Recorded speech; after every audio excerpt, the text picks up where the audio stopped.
Bienvenue ici à l'Académie du Climat, un lieu pour penser, débattre et imaginer un avenir à hauteur d'écologie et de justice pour une question qui, soyons honnêtes, dérange encore une grande partie de notre imaginaire démocratique. Y a-t-il une place possible pour la nature dans notre démocratie? En d'autres termes, si la nature avait son mot à dire dans nos décisions collectives, pas seulement à travers la voix des écologistes ou des scientifiques, pas seulement dans les alertes du GIEC ou les études d'impact, mais en tant que sujet de droit, un acteur politique au même titre que nous. Autrement dit, les rivières, les forêts, les sols, les êtres vivants non humains peuvent-ils être autre chose que des décors ou des ressources? Peuvent-ils devenir des sujets de droit? Dit comme ça semble très conceptuel, je vous l'accorde. Et pourtant, pendant longtemps, le droit s'est fondé sur une distinction claire. Depuis le Code civil de 1804, il y a les personnes d'un côté et les choses de l'autre. Les premiers ont des droits, les seconds sont des objets ou ressources qu'on protège, parfois, mais toujours pour nous, notre santé, notre patrimoine, notre développement. Mais aujourd'hui, cette séparation semble s'affaisser. La crise écologique, les luttes des peuples autochtones, les mobilisations citoyennes et les nouveaux débats juridiques posent une question fondamentale et frontale. Peut-on continuer à parler de la nature sans lui donner une voix dans nos institutions? Des expériences récentes en Équateur, en Nouvelle-Zélande, en Espagne ont reconnu des droits à des rivières, des lagunes, des forêts. Des initiatives françaises également émergent. On peut parler du Parlement de Loire, de l'Assemblée du Rhône ou encore la reconnaissance symbolique des droits à la Seine par la ville de Paris.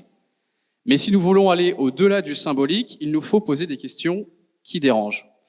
Pour ce faire, c'est tout l'enjeu de cette discussion et notamment de cette nouvelle note publiée par la CNDP, Droit de la nature et droit participatif, signée par deux de nos intervenantes ce soir, Hilaria Casilo, bonsoir, et Marine Calmet, bonsoir. C'est aussi une invitation à repenser nos institutions, nos récits et nos valeurs, et nous avons 4 voix de nos experts ce soir engagés pour explorer ce champ des possibles. Nous avons à ma gauche Marc Papinutti, président de la Commission nationale du débat public, bonsoir. À ma gauche encore, Hilaria Casilo, vice-présidente de cette même CNDP. Ensuite, Marine Calmet, juriste et fondatrice de l'association Wild Legal. Et enfin, Sylvain Boucheran, président de la commission environnement du CESE, le Conseil économique, social et environnemental. Donc nous avons essayé et tâché de suivre un fil rouge. En 4 temps, d'abord constater les limites de notre démocratie actuelle, encore très auto-centrée, puis poser la question clé, faut-il donner des droits à la nature? Nous chercherons ensuite des pistes concrètes de gouvernance écologique. Et enfin, nous ouvrirons une perspective plus large. Peut-on aller jusqu'à une démocratie biotique où les humains ne seraient plus les seuls à définir le bien commun? Rentrons maintenant dans le vif du sujet. Et première question pour monsieur Marc Papinutti. La CNDP est une institution de démocratie environnementale. Elle s'intéresse au droit à la nature. C'est une marque d'intérêt au mouvement qui forge cette démocratie. Pourquoi croyez-vous que c'est important que la CNDP s'intéresse à ces mouvements, tout comme aux changements actuels en termes de mobilisation? Vous pouvez prendre le micro. Bonsoir, bonsoir et merci à tous et tous d'être là et d'être accueillis dans ce lieu. Moi, je crois que le premier point, c'est que on l'a vu sur des sujets, quand on regarde la photo, là. Moi, j'ai travaillé à Voie navigable de France. L'eau, la forêt, ce sont des choses qui sont aujourd'hui, comment dire, défendues par le droit de l'environnement, très fortement, mais qui s'expriment difficilement par elles-mêmes. Hein. C'était mon premier point. Et on voit d'ailleurs que ces sujets sont extrêmement clivants. Si je prends l'eau et les usages de l'eau, et ils sont clivants parce qu'en fait, il y a l'homme souvent, mais c'est pas en tant que nature uniquement. Et je crois que nous, on a vu les limites dans ces débats, dans certains débats récents sur ces sujets.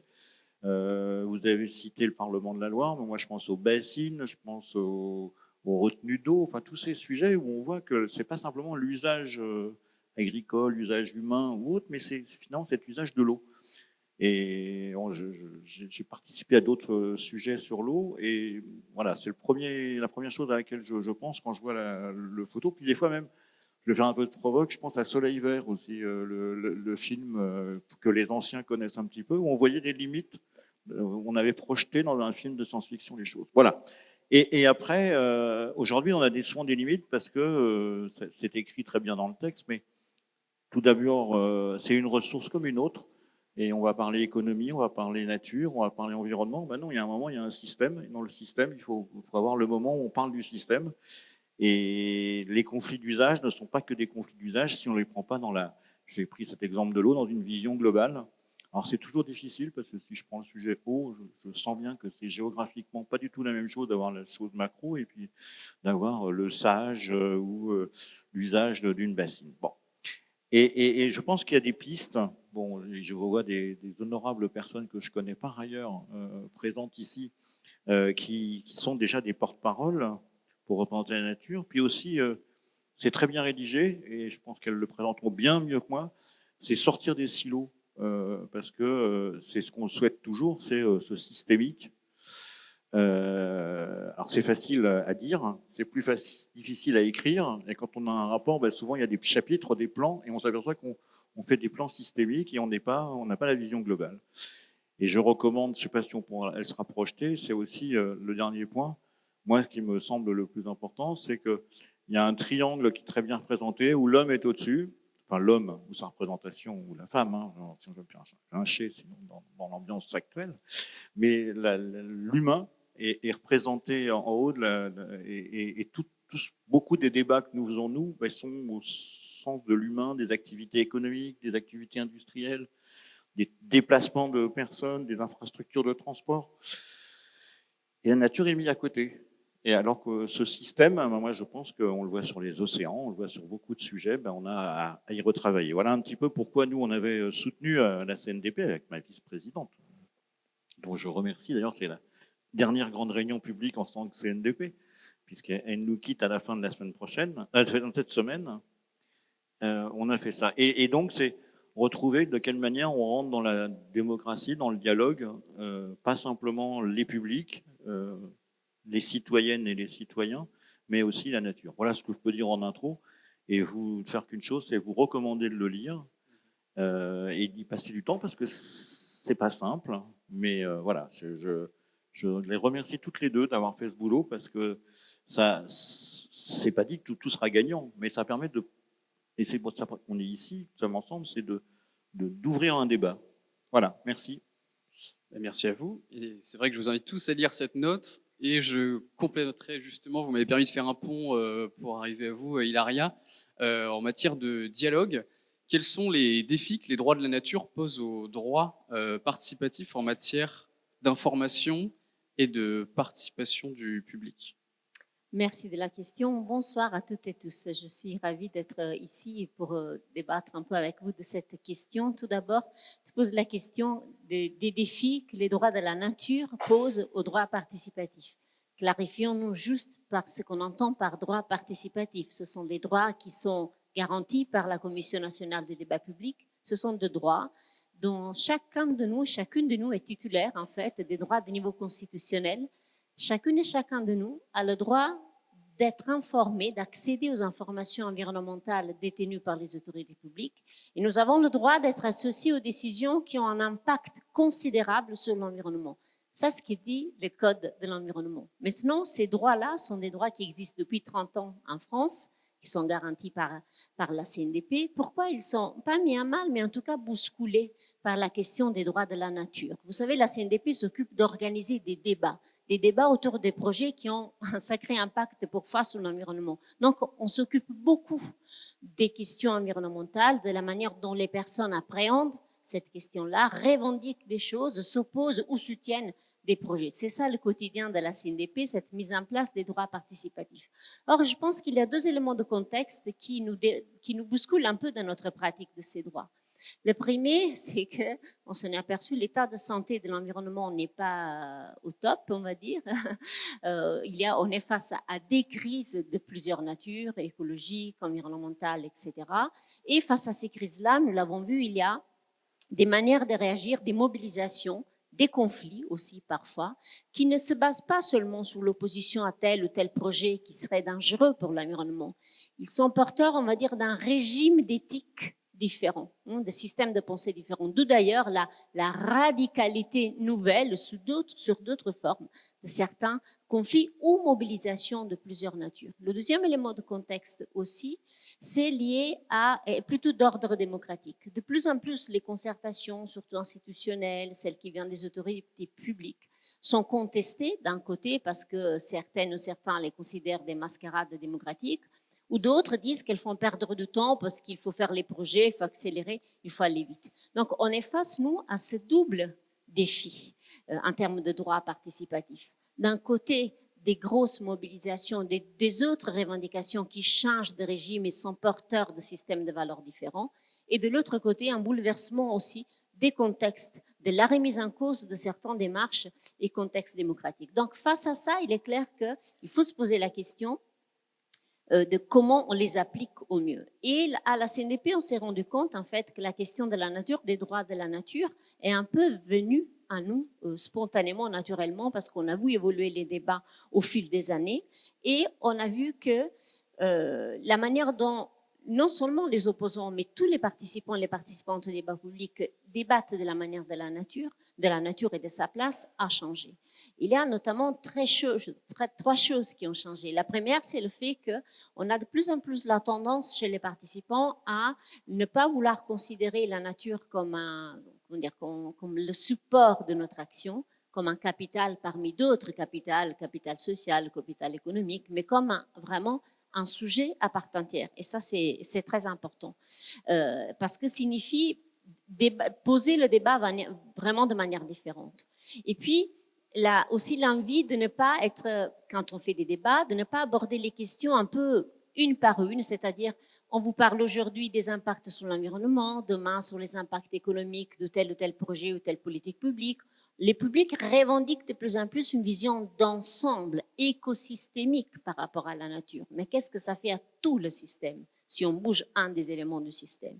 Et puis, autre chose aussi, c'est que le public affirme de plus en plus des débats sur des systèmes de valeurs. Et les droits de la nature nous interrogent sur les systèmes de valeurs parce que ce n'est pas seulement une innovation juridique qu'on prône, c'est tout d'abord une innovation éthique, c'est-à-dire prône les droits de la nature, une autre vision du développement de la société du monde. Et ça, c'est important parce que, vous savez, souvent, quand on fait des débats, non seulement les porteurs de projets, les maîtrises d'ouvrage, mais refusent de débattre de ces systèmes de valeurs. Ils disent, oui, d'accord, vous êtes gentil, on va débattre du projet, de ses impacts, de ses caractéristiques. Vous voulez débattre, certes, de la vision du monde qu'il y a derrière. Je me rappelle du débat sur la mine d'or en Guyane, où le porteur de projet refusait de débattre de quelle était la base économique de la Guyane. Il y avait des participants, des opposants qui disaient, peu importe de l'impact de la cyanurisation de la mine, etc., nous, ce qu'on veut, c'est débattre qui a dit à quel moment que la base économique de la Guyane devait être l'exploitation minière. Donc, on veut repositionner le débat sur d'autres choses. Vous voyez, cette montée en généralité du débat, cette envie de débattre du système de valeurs, la question de la nature nous l'amène systématiquement. Or, si vous refusez de faire ça, ça devient de plus en plus compliqué.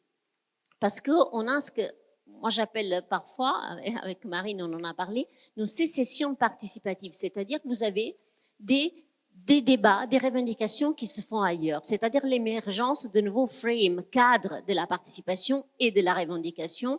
Or, ça serait peut-être trop facile de faire le clin d'œil à l'actualité, mais on le voit aujourd'hui comment la société civile aujourd'hui se mobilise et sort des cadres habituels pour se faire entendre, justement parce qu'elle doit se faire entendre. Donc, si nous refusons de ne pas accueillir dans nos débats publics un débat sur les systèmes des valeurs qui sont derrière certains projets, et les droits de la nature nous amènent à faire ça, on aura de plus en plus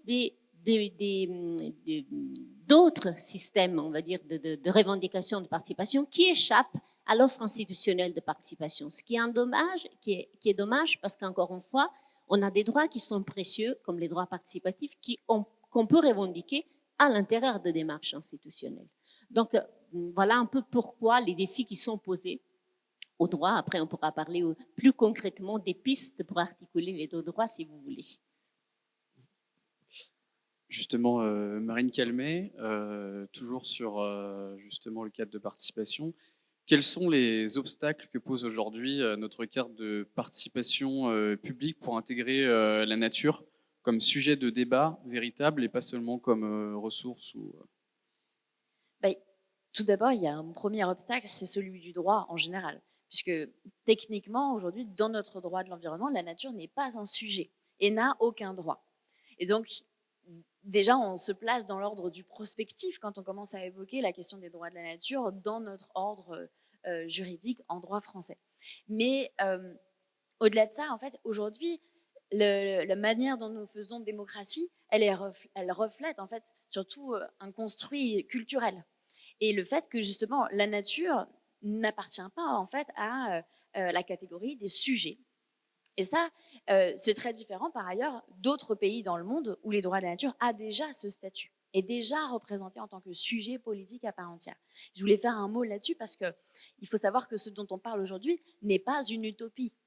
On parle de systèmes juridiques qui, par ailleurs, existent déjà dans d'autres pays du monde, et notamment en Équateur, en Nouvelle-Zélande, et tu l'as bien dit dès le départ, et où justement ça a eu notamment une influence culturelle, mais souvent d'ailleurs c'est induit par un terreau culturel présent, une certaine forme de considération pour la nature, notamment dans les traditions ou des pays où il y a encore où il y a toujours présent des peuples animistes ou d'autres cultures traditionnellement beaucoup plus proches de la nature que dans notre civilisation à nous, et où justement le fait de, et c'est là que c'est très intéressant, cette impensée, cette brique qui manque aujourd'hui, nous, dans notre culture, c'est le fait de réaliser qu'en fait, il s'agit de vivre avec la nature. Et ça, on a vraiment voulu revenir là-dessus dans un des passages de la note d'éclairage, c'est de comprendre sur quoi reposent en fait les fondements de notre démocratie et sur quel système de valeurs.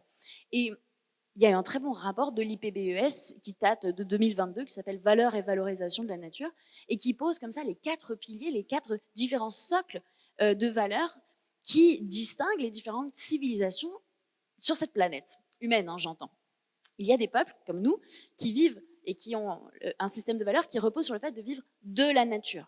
Donc nous gérons nos ressources naturelles et notre droit est au regard de ce système de valeurs. Il y a d'autres peuples et cultures, et nous en faisons toujours partie, qui vivent aussi dans la nature. Nous sommes entourés par cet environnement et nous le protégeons au titre de notre patrimoine. C'est inscrit dans la charte de l'environnement, dans le préambule, la nature est le patrimoine commun des êtres humains. Bon, c'est très exclusif parce que c'est que des êtres humains. Et donc, vous voyez, on a une approche à la fois utilitariste et patrimoniale de la nature.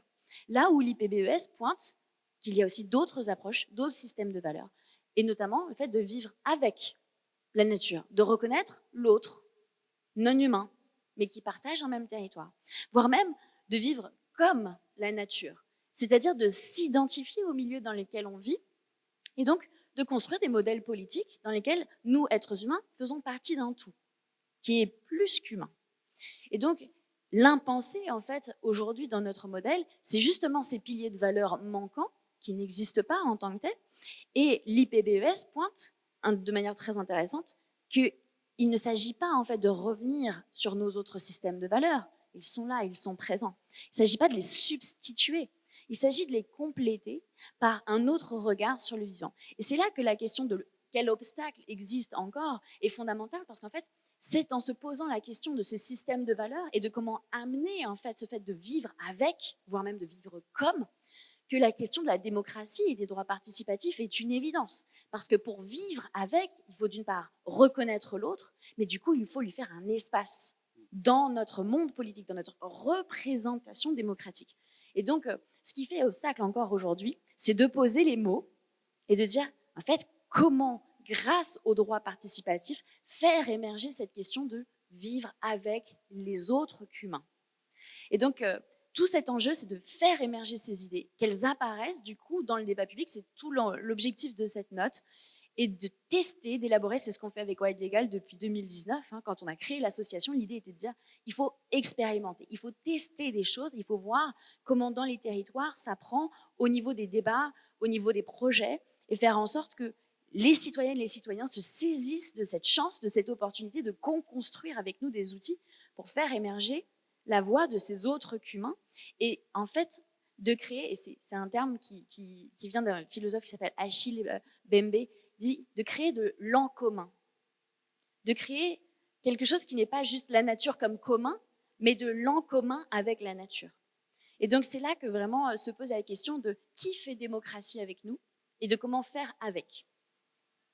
Merci beaucoup. Tu l'as évoqué, toujours avec toi, Marine Calmet, justement l'Espagne, la Nouvelle-Zélande, l'Équateur. Que nous apprennent justement ces cas et sont-ils réplicables justement en France et de manière concrète? Comment est-ce qu'on arrive à reconnaître une entité naturelle justement comme sujet de droit, comme ils ont réussi à le faire? Et est-ce que ça pourrait justement nous éclairer sur l'évolution de la démocratie environnementale en France, même s'il y a déjà des choses qui ont été faites? Alors, il y a plusieurs stratégies. Les deux grandes stratégies, c'est soit de manière générale, par le biais de la Constitution, inscrire les droits de la nature directement dans le texte constitutionnel ou dans une loi pour reconnaître de manière globale la nature comme un sujet. Charge ensuite aux juges d'en faire une application et aux autorités administratives de l'appliquer à des fleuves, des forêts, etc. Il y a une autre stratégie qui est au cas par cas de faire une loi pour chaque écosystème. Alors c'est beaucoup plus long, mais parfois la fenêtre politique ne s'ouvre que pour ça. Et donc c'est ce qui s'est passé notamment en Nouvelle-Zélande avec les peuples maoris qui se sont battus au cas par cas, donc sur un fleuve, sur une montagne, sur une forêt, sur un parc, etc. et qui ont obtenu à chaque fois une loi dédiée. C'est ce qui s'est passé en Espagne avec la lagune Mar Menor où les citoyens, excédés par les pollutions d'origine agricole, sont allés demander la reconnaissance des droits de cette lagune et ce qui leur a été donc concédé par le législateur espagnol. Et ce qui est extraordinaire, c'est qu'en fait, et c'est là toute la richesse de la démocratie, c'est qu'en fait, il n'y a aucun pays et aucun territoire où la réponse démocratique est la même. Chaque territoire a inventé sa propre solution sur mesure. Et ça, c'est fondamental à comprendre. C'est-à-dire que le mouvement des droits de la nature n'a pas pour objectif de globaliser cette reconnaissance du vivant, comme si justement ce système de valeurs, ce fait de vivre avec, n'avait qu'une seule traduction possible.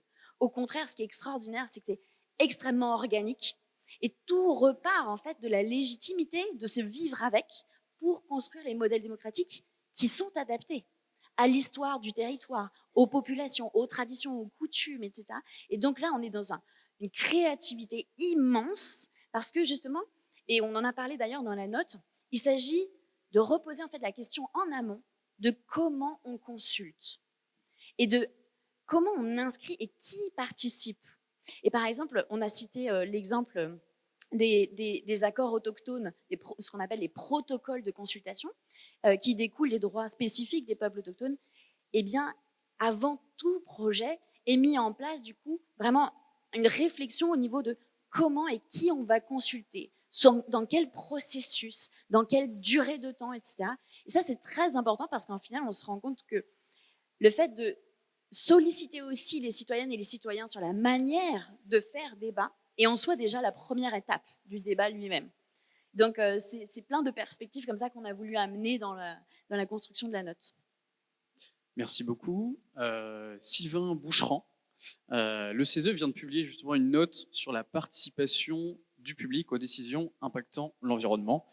Quel regard portez-vous sur la note et en particulier, considérez-vous que les parties prenantes environnementales arrivent à présenter et représenter les intérêts de la nature? Merci beaucoup pour l'invitation. Alors effectivement, au niveau du CESE, donc le Conseil économique, social et environnemental, on a travaillé sur cette question de la participation du public avec un avis dont j'en ai apporté quelques-uns que vous pourrez trouver sur la participation du public aux décisions impactant l'environnement. C'est un sujet qui nous semble tout à fait fondamental par rapport à la question de la démocratie environnementale plus largement, sur lequel on a insisté sur quelques points qui vont faire écho justement à la note, en particulier sur cette question de changer de regard sur la nature. Hein, ça vous en parlait beaucoup dans l'approche, et ça nous semble quelque chose qui est important. Je rappelle qu'au sein du CESE, le mode de travail, c'est d'avoir l'ensemble des acteurs de la société civile. Donc on a d'un côté les associations environnementales, les associations sur d'autres sujets que l'environnement, associations familiales, associations de jeunesse, etc. On a aussi les acteurs économiques, On a aussi les syndicats de salariés. Donc l'idée, c'est de voir comment est-ce que les acteurs de la société civile réagissent, se positionnent, traitent un certain nombre de thématiques. Donc le regard que je porterai sur la note se fera avec un regard quelque part d'acteurs de la société civile. Et donc peut-être aussi de praticiens. Donc ça me semble être un sujet qui est plutôt intéressant, même si évidemment le fait de se dire on est non anthropocentré, ça peut poser un certain nombre de problématiques, en particulier pour les porteurs de projets. D'ailleurs, à la fin de la note, vous mettez un cercle avec l'idée de l'intérêt général.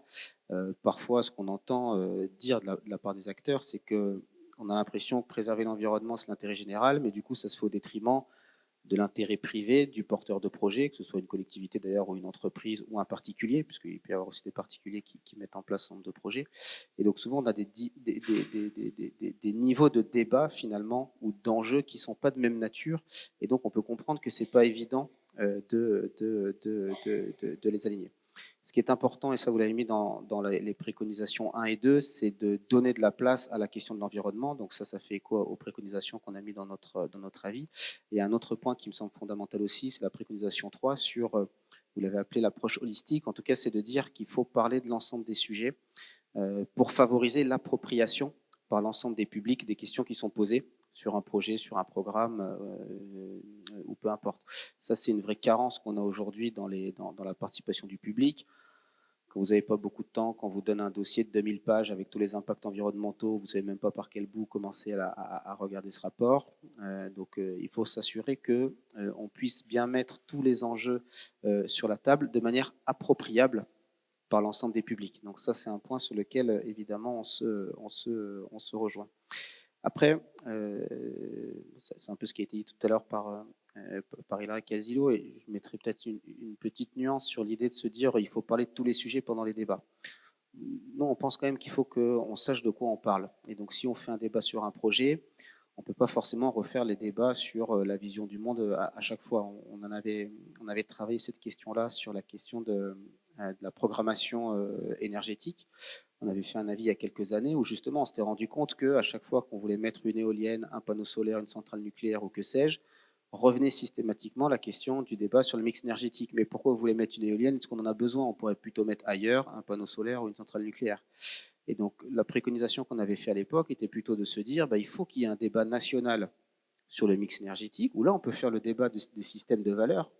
Mais une fois que ce débat est mis en place, on ne peut pas le refaire à chaque fois sur chaque projet, parce que sinon on n'est pas sur des éléments de même nature, et donc on ne peut pas en permanence refaire tous les débats. Donc peut-être que d'avoir cette logique un petit peu progressive, mais qui du coup engage aussi les pouvoirs publics sur les débats qu'on peut mener, donc des systèmes de valeurs plus généraux, et puis après de se dire tout cela on l'a acté de manière collective, de manière démocratique ensemble, et donc maintenant on peut regarder plus spécifiquement projet par projet ce qui se passe, nous semble important.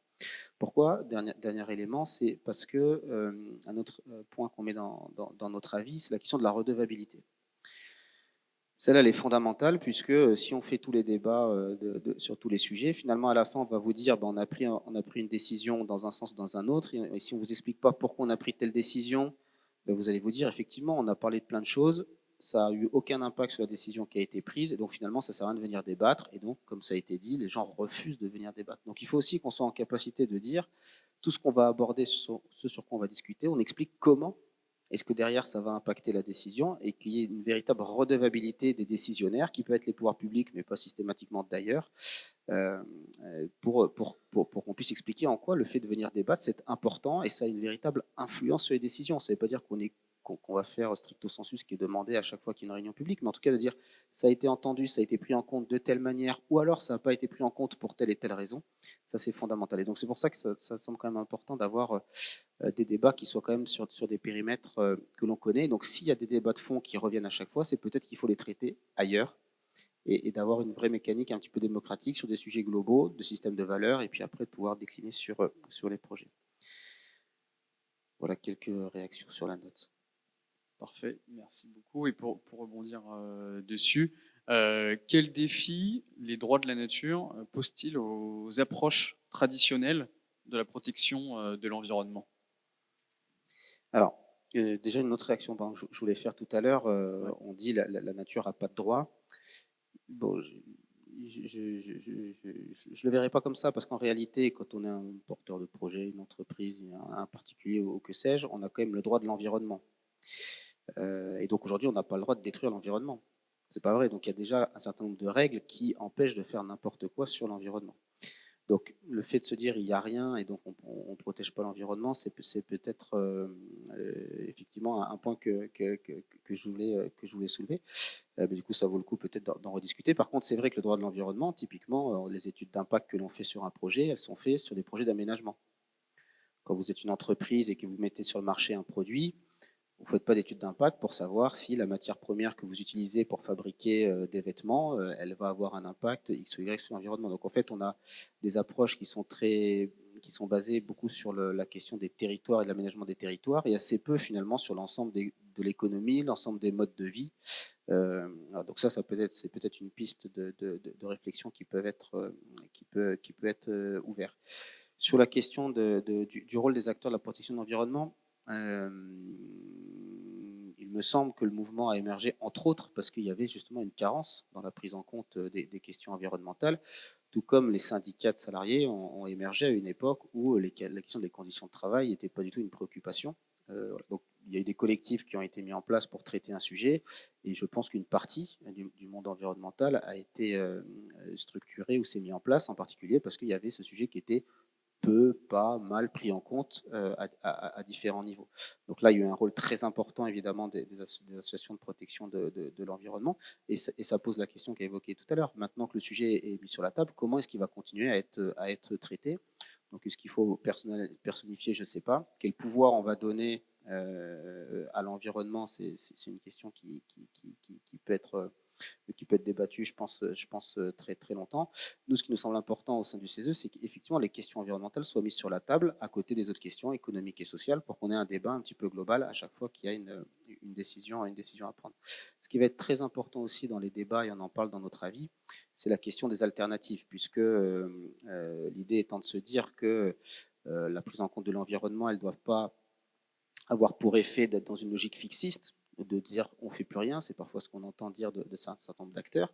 Et donc, comment on fait en sorte de pouvoir répondre à des préoccupations sociales qui sont légitimes, à des préoccupations économiques qui peuvent être légitimes, qui sont d'ailleurs souvent liées, et des préoccupations environnementales qui peuvent être légitimes. Et donc, d'avoir aussi ce travail sur les alternatives, parce que un objectif peut être atteint de différentes manières. Et donc, ce n'est pas toujours un projet ou un sujet ou un programme unique, mais donc d'avoir aussi un débat un petit peu plus ouvert. Et donc, ça, c'est un point sur lequel on insiste beaucoup dans le cadre de notre avis. Voilà, un dernier point sur la question aussi de l'environnement et du lien avec les humains et les non-humains, c'est un autre travail qu'on avait fait au sein du CESE sur la question de l'adaptation au changement climatique. En particulier, se poser la question de l'eau, de se dire comment est-ce qu'on peut partager l'eau. Donc évidemment, la question de comment on la partage entre les acteurs sur un territoire quand il y a une pénurie d'eau.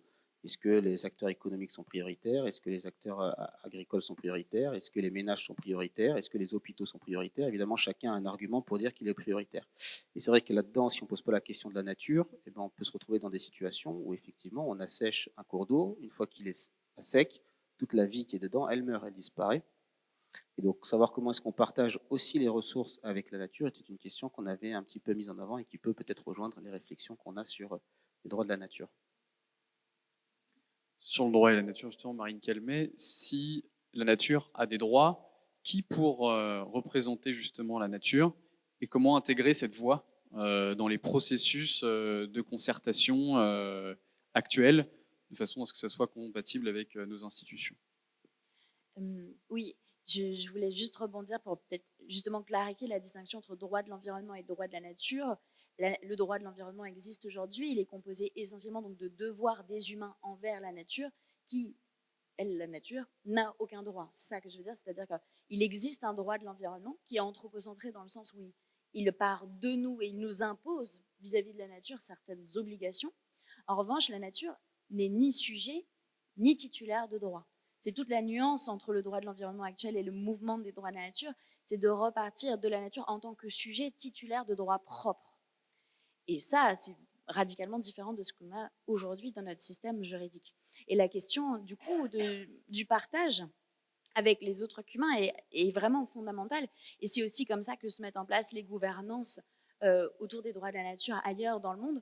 Alors, il y a des systèmes assez différents selon les pays, mais il y a des outils qu'on pourrait parfaitement répliquer demain, parce qu'on a déjà ces institutions en France. Par exemple, en Équateur, quand ils ont ajouté les droits de la nature dans leur constitution, ils ont aussi reconnu la compétence du défenseur des droits. Défenseur des droits, institution que nous avons nous-mêmes dans notre propre constitution, et qui est donc responsable des droits humains, mais aussi des droits de la nature. Et c'est passionnant parce que non seulement ce défenseur des droits, il peut agir comme nous pour mener des enquêtes, pour agir devant les tribunaux en cas de violation des droits, mais il peut aussi suivre l'application des décisions de justice, voire même surveiller les processus démocratiques mis en place. Et ça a été le cas, par exemple, dans l'affaire Los Cedros. Los Cedros, c'est une forêt tropicale humide en Équateur, où le juge était venu et avait été intervenu à la demande des villes concernées par les permis miniers et aussi des habitants.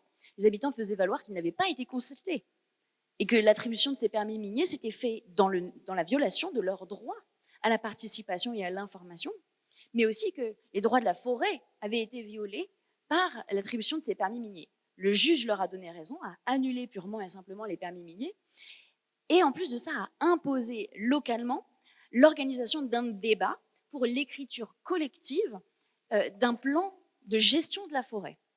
Et ce débat a été placé sous la surveillance du défenseur des droits.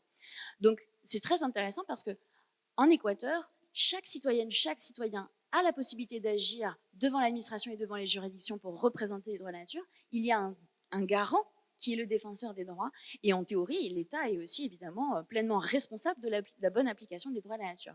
Là où dans d'autres pays, où souvent, quand il y a une loi dédiée à la reconnaissance d'un milieu, eh bien, se crée une institution ad hoc, une personnalité morale ad hoc, comme on a par exemple sur les syndicats de rivières en France, et par résurgence aussi les commissions locales de l'eau, du coup, des sortes de parlements qui se créent en fait autour du système lui-même. Par exemple, sur le fleuve Wanganui en Nouvelle-Zélande, le fleuve a techniquement deux garants, deux gardiens qui sont les tuteurs légaux. La loi sur le fleuve Wanganui dit qu'ils sont le visage humain du fleuve. C'est assez beau. Et ils décident en collaboration avec un comité stratégique justement des mesures à adopter pour protéger les droits du fleuve. Là où, par exemple, en Espagne, il y a un comité ad hoc composé de citoyens, mais aussi de scientifiques, d'élus locaux et de représentants de la société civile et du monde économique qui délibèrent et qui agit pour prendre toutes les actions nécessaires au bon respect des droits fondamentaux de la lagune.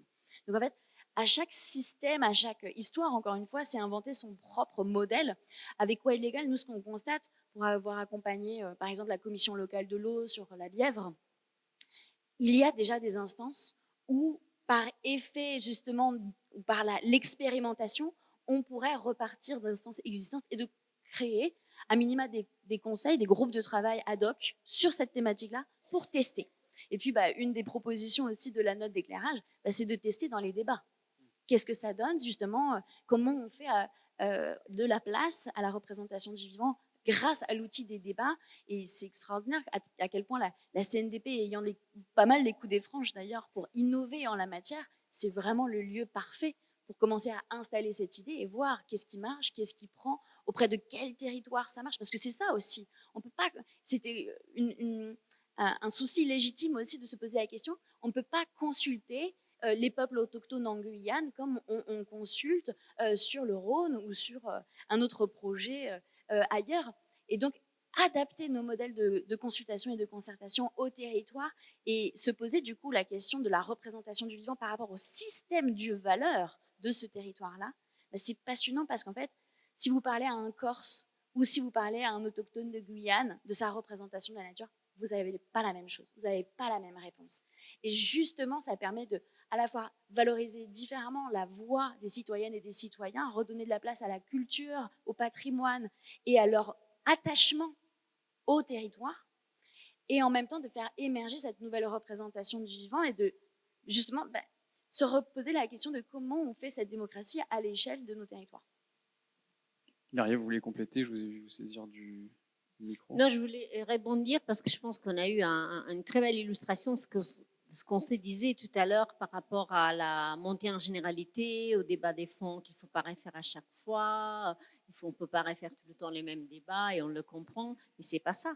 ce qu'on disait, ce qu'ils disent non plus, celles et ceux qui disent nous voulons un débat sur les systèmes des valeurs. Vous voyez, quand vous dites, mais le code protège déjà l'environnement parce qu'on a les enjeux sociaux, économiques, environnementaux. Justement, quelqu'un dans un débat pourrait vous dire stop, avant même de parler de ça, qui a dit qu'on met sur le même plan les intérêts économiques et les intérêts de la nature?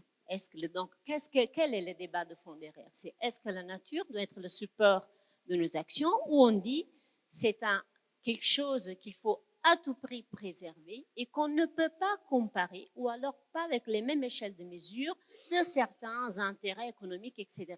Ça, c'est un débat de fond. Et si quelqu'un vous dit ça, vous ne pouvez pas dire « Ah ben non, le code de l'environnement protège déjà, donc aujourd'hui on parle des critères économiques, sociaux et environnementaux et c'est bon. » Parce que la différence est là en termes de reposer autrement la question de la nature. Donc, je pense que ce qui nous appelle aussi, enfin, ce qui nous oblige à réfléchir, c'est comment on entend, on protège et on gouverne autrement la nature dans nos débats publics. L'entendre signifie comment on la représente, qui on convie pour porter les intérêts de la nature, des écosystèmes, des milieux locaux spécifiques, territoriaux, avec une vision holistique d'ensemble. La question se pose pour nous. Est-ce que c'est les associations? Est-ce qu'on ne pourrait pas expérimenter d'autres formes de porte-parole, de représentation? Et on se doit de l'expérimenter. Et c'est aussi la question du statut même qu'on donne à la nature. La question aussi de la protection, si on prend la séquence éviter, réduire, compenser, on en a parlé dans la note. Les droits humains, eux, ils se basent sur la séquence prévenir, sanctionner, réparer. Alors pourquoi on ne pourrait pas adopter ou alors articuler les deux séquences? Parce que éviter, réduire, compenser, j'essaie d'abord d'éviter les impacts, voilà, puis je prends des mesures pour les réduire. Et ce qui vraiment reste, voilà, que je ne suis pas arrivée à éviter, voilà, je vais essayer de compenser. Mais même le système de compensation ou le fait qu'on monétarise les services rendus, les services écologiques, vous voyez, il s'agit d'avoir tous ces débats-là. Est-ce que nos outils, même techniques, d'éviter, réduire, compenser, récompenser financièrement les services rendus à la nature, etc., est-ce que c'est là qui se pose le débat sur la nature? Est-ce que la nature, on peut la monétariser autant? Je pense qu'une instance qui s'occupe d'environnement, qui manie la parole citoyenne au sens le plus positif et noble du terme, hein, parce qu'on essaie de la provoquer, de la faire émerger, doit se poser la question de pouvons-nous parler, poser la nature autrement dans nos débats. Et donc, les pistes que nous avons explorées concernent la manière d'informer autrement les personnes. Qui a dit que l'étude d'impact ne peut pas être complétée par d'autres types de savoirs de différentes natures? Est-ce qu'on peut aller au-delà des informations proposées par les maîtres d'ouvrage ou les porteurs de projets par rapport au milieu et aux impacts cumulés par rapport à une vision d'ensemble? Est-ce que la manière de faire nos ateliers, nos débats doit être conçue autrement? Et c'est là qu'on fait tout un tas, quelques propositions et on invite aussi à expérimenter fortement.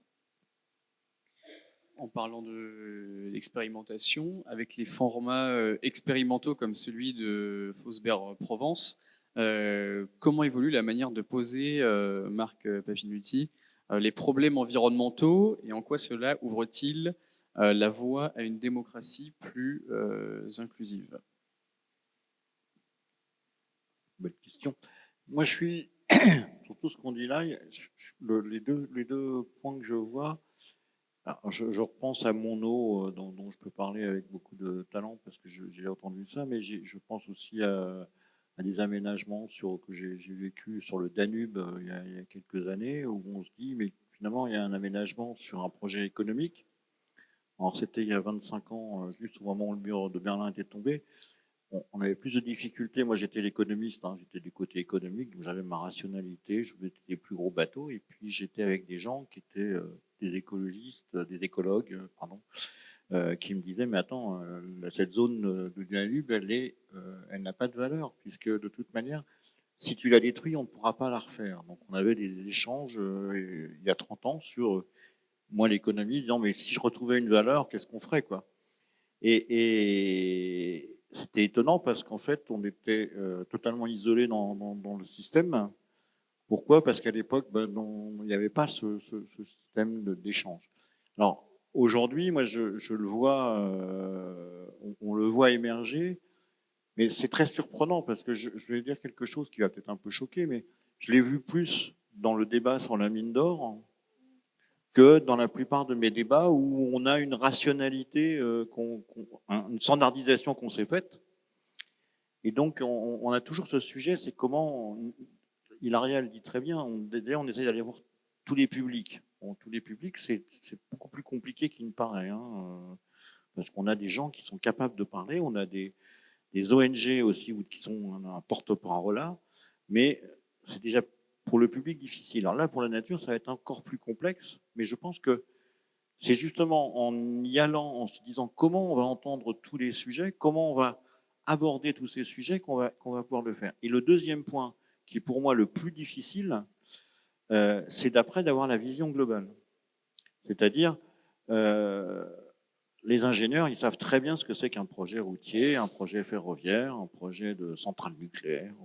Ils savent à peu près le dessiner, ils ont tout le design, etc. Mais après, l'expression qui complète ça par rapport à ce que pourrait être le droit de la nature ou ce que pourrait être la nature, faire exprimer sur la nature, elle est, d'abord, on n'est pas dans la même égalité d'expression, parce qu'il y a quand même des maîtres d'ouvrage qui ont des ingénieurs, des AMO, enfin tout ce qu'il faut pour les aider à défendre leur projet. Et on a finalement un peu de bricolage dans un premier temps, puis maintenant les choses changent beaucoup. Je trouve que sur la partie nature, on voit apparaître des choses, mais c'est presque d'autres métiers. C'est-à-dire, dans les garants qui sont à la CNDP, il y a tous les métiers aujourd'hui. Ce n'est pas simplement des anciens ingénieurs. Il y a aussi ceux qui sont sociologues, ceux qui sont écologues, ceux qui sont des spécialistes. Parce que il faut qu'on puisse trouver la globalité du projet. Parce que le porteur de projet, lui, il a qu'un seul axe, qui est le sien, qui est un axe parfois économique, parfois aussi écologique. Et c'est comment on réintègre ça. Et je rebondis encore une dernière fois sur l'eau, parce que vraiment, là, j'y crois beaucoup. Les usages de l'eau, on les concentre quand même sur l'usage humain aujourd'hui. On les concentre aussi sur l'usage de la nature, mais moi j'ai le sentiment que si un jour on devait manquer d'eau sur un point extrême, on va limiter ça tout de suite à l'alimentation humaine et l'eau pour faire survivre les gens. Je caricature un petit peu, mais donc finalement l'eau dans son rôle majeur sur la terre, sur le territoire, etc., on n'en parle presque plus, puisqu'on on sélectionne les usages et on en discute au cas par cas, et on ne voit plus le cycle de l'eau, le grand. Voilà. Donc on a, nous, un devoir, c'est ce devoir de la CNDP de faire parler tous les publics, mais c'est aussi d'ouvrir les horizons. C'est pour ça que moi j'ai bien aimé cette idée, et au contraire, on l'a bien poussée, parce que il faut qu'on soit ouvert à tous ces systèmes-là, et pas simplement un système un peu crypto-historique avec des projets voilà, et leurs effets. Et tout dernier point, je pense que dans l'avenir, dans des territoires qui sont finalement peu aménagés, mais qu'on commence à aménager, je repense toujours à la mine d'or, moi je l'ai vu sur d'autres sujets maritimes ou fluviaux, on se pose la question vraiment un peu trop tard, quoi. Donc, si nous aussi, débat public, on veut avoir la vision très en amont pour éviter de se perdre, il faut se la poser très très tôt. Voilà, je suis un peu brouillon, mais voilà un peu ce que j'en retire moi-même. Non, c'était très clair. Il y a eu plein de points abordés qui font toujours un pont avec ce que disait Hilarias, notamment sur monétariser la nature ou non. Et vous, votre grand sujet qui vous tient à cœur, j'ai l'impression que c'est l'eau. Est-ce que faut-il toujours monétiser l'eau? Un parmi tant d'autres, j'imagine, mais... Il est coupé? Oui, c'est moi qui l'ai coupé involontairement. Monétariser, j'ai une fonction, j'ai 40 ans d'économie des transports. Ouais. Donc sur la monétarisation, je pourrais vous faire des années et des années, mais monétariser l'eau, par exemple, c'est un sujet qui est tous les jours vu par des collectivités locales. Est-ce que mon épuration est suffisante? Donc, qu'est-ce que ça va coûter en plus? On a fait un grand débat en Ile-de-France sur l'eau.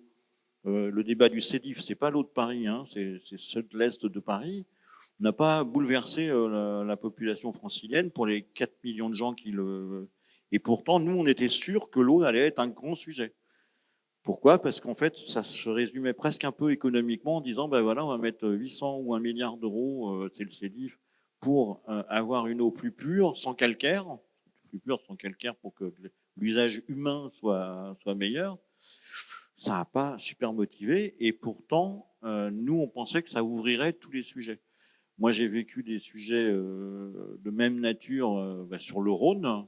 Ben là, on a eu d'autres sujets, parce que comme le territoire n'est pas le même, la compensation sur le Rhône d'une centrale hydroélectrique, économiquement, c'est simplement de laisser couler de l'eau dans des lawns pour que la vie continue dans les lawns. Sinon, ça serait des lawns qui s'assèchent. On a renaturé, nous, on a travaillé là-dessus sur, pas la CNDP, mais dans une autre monde, sur la Loire. Ben, la Loire, elle a perdu beaucoup de profondeur parce qu'on avait son lit majeur, hein, c'est très approfondi, parce qu'on a toujours pris du sable pour des activités humaines, et on a retravaillé tout ça. Et je dois dire que là, c'est pas de l'économie, c'est juste simplement le concept même de renaturation qu'on peut présenter quelquefois en compensation, ben, il n'est pas si simple que ça, parce que là aussi, il est systémique, et que la couche de ce qu'on mettait il y a 20 ans, ben, c'est pas celle qu'on mettrait aujourd'hui, c'est probablement pas celle que les générations de jeunes mettront. Et c'est pour ça, nous aussi, que on le fera dans les mois qui viennent sur des projets qui seront adaptés là-dessus, on se reposera la question avec les jeunes. Parce que la nouvelle génération, c'est pour elle qu'on va lui faire ce sujet-là. Et elle y sera attentive, à la fois sur l'histoire, mais aussi ce qu'elle peut y mettre. Et moi, je pense que dans les clivages qu'il y a sociétaux, il y a un peu cette partie-là qu'il faut qu'on retravaille, nous, jeunes, avec la nature. Oui, je t'en prie. Peut-être deux perspectives rapides qu'on n'a pas encore abordées.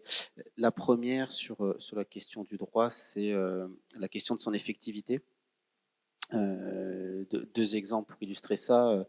On a travaillé au sein du CESE sur la question de l'effectivité des droits sociaux. Et donc, on se rend compte qu'il y a un certain nombre de droits qui existent, mais qui ne sont pas appliqués, ou qui ne sont pas mis en œuvre, ou qui ne sont pas accessibles pour les publics qui sont destinataires. Et donc, il faut qu'on s'assure, effectivement, quand on met en place des nouveaux droits, qu'ils puissent être effectifs. Vous savez, par exemple, que quand vous êtes une femme, vous avez un infarctus, vous êtes traité 30 minutes en moyenne plus tard que si vous étiez un homme. Donc, c'est quand même assez stupéfiant de voir que en fait, on a un certain nombre de droits sociaux déjà qui sont pas mis en œuvre, même sur la question de la participation au débat. Pourquoi pas mettre la nature, mais on voit déjà la difficulté d'aller chercher l'ensemble des publics. La CNDP fait un travail formidable pour essayer d'aller chercher ceux qui sont éloignés des décisions. Et c'est un point qu'on a soulevé aussi dans notre rapport, de dire comment on fait pour toucher ceux qui ne viennent pas habituellement, ceux qui n'ont pas accès aux dossiers informatiques, ceux qui sont... Et donc s'assurer que les droits qu'on peut mettre en place, ils puissent trouver de l'effectivité. Et deuxième perspective, un peu du niveau d'acteur de terrain, c'était de voir que cette question de la place de la nature dans la gouvernance et dans les décisions, elle est en train aussi d'irriguer d'autres types d'instances. Je pense par exemple au CSE, au comité socio-économique dans les entreprises, puisque la loi énergie-climat a donné au CSE une prérogative sur la question de l'environnement, et donc les syndicats de salariés, les employeurs se posent la question de comment on traite justement le sujet environnement au sein des débats qu'on peut avoir sur la question des conditions de travail dans les entreprises. Mais aussi, on voit arriver ce sujet-là dans le cadre de la gouvernance des entreprises, où un certain nombre d'expérimentations au sein des conseils d'administration, des boards des entreprises, on essaie de trouver des représentants de la nature, des personnes qui peuvent en parler, ou une manière de faire en sorte que le sujet de la nature soit abordé. Donc ça peut être peut-être aussi des perspectives qu'on peut ouvrir dans notre débat. Totalement. Et justement, tu voulais réagir? Ouais. Vas-y, je t'en prie. Oui, en fait, sur la première question de l'effectivité du droit, c'est justement tout l'enjeu. C'est-à-dire que pourquoi est-ce qu'on ne réagit pas avec 30 minutes de retard à un infarctus lorsqu'il est celui d'une femme? C'est parce qu'on a un héritage patriarcal en France, et c'est vrai pour à peu près tout. Hein. C'est-à-dire que dans toutes les politiques mises en place, il y a ce biais patriarcal qui est très souvent là. Et donc, justement, la question des droits de nature relève du même problème, c'est-à-dire que tant que la nature est invisibilisée en tant que sujet, tout comme la femme a été invisibilisée en tant que sujet politique titulaire de droit jusqu'au siècle dernier, on ne parle pas d'il y a 300 ans, la femme n'avait même pas le droit de vote en démocratie, droit réservé exclusivement aux mammifères bipèdes dotés d'un sexe masculin.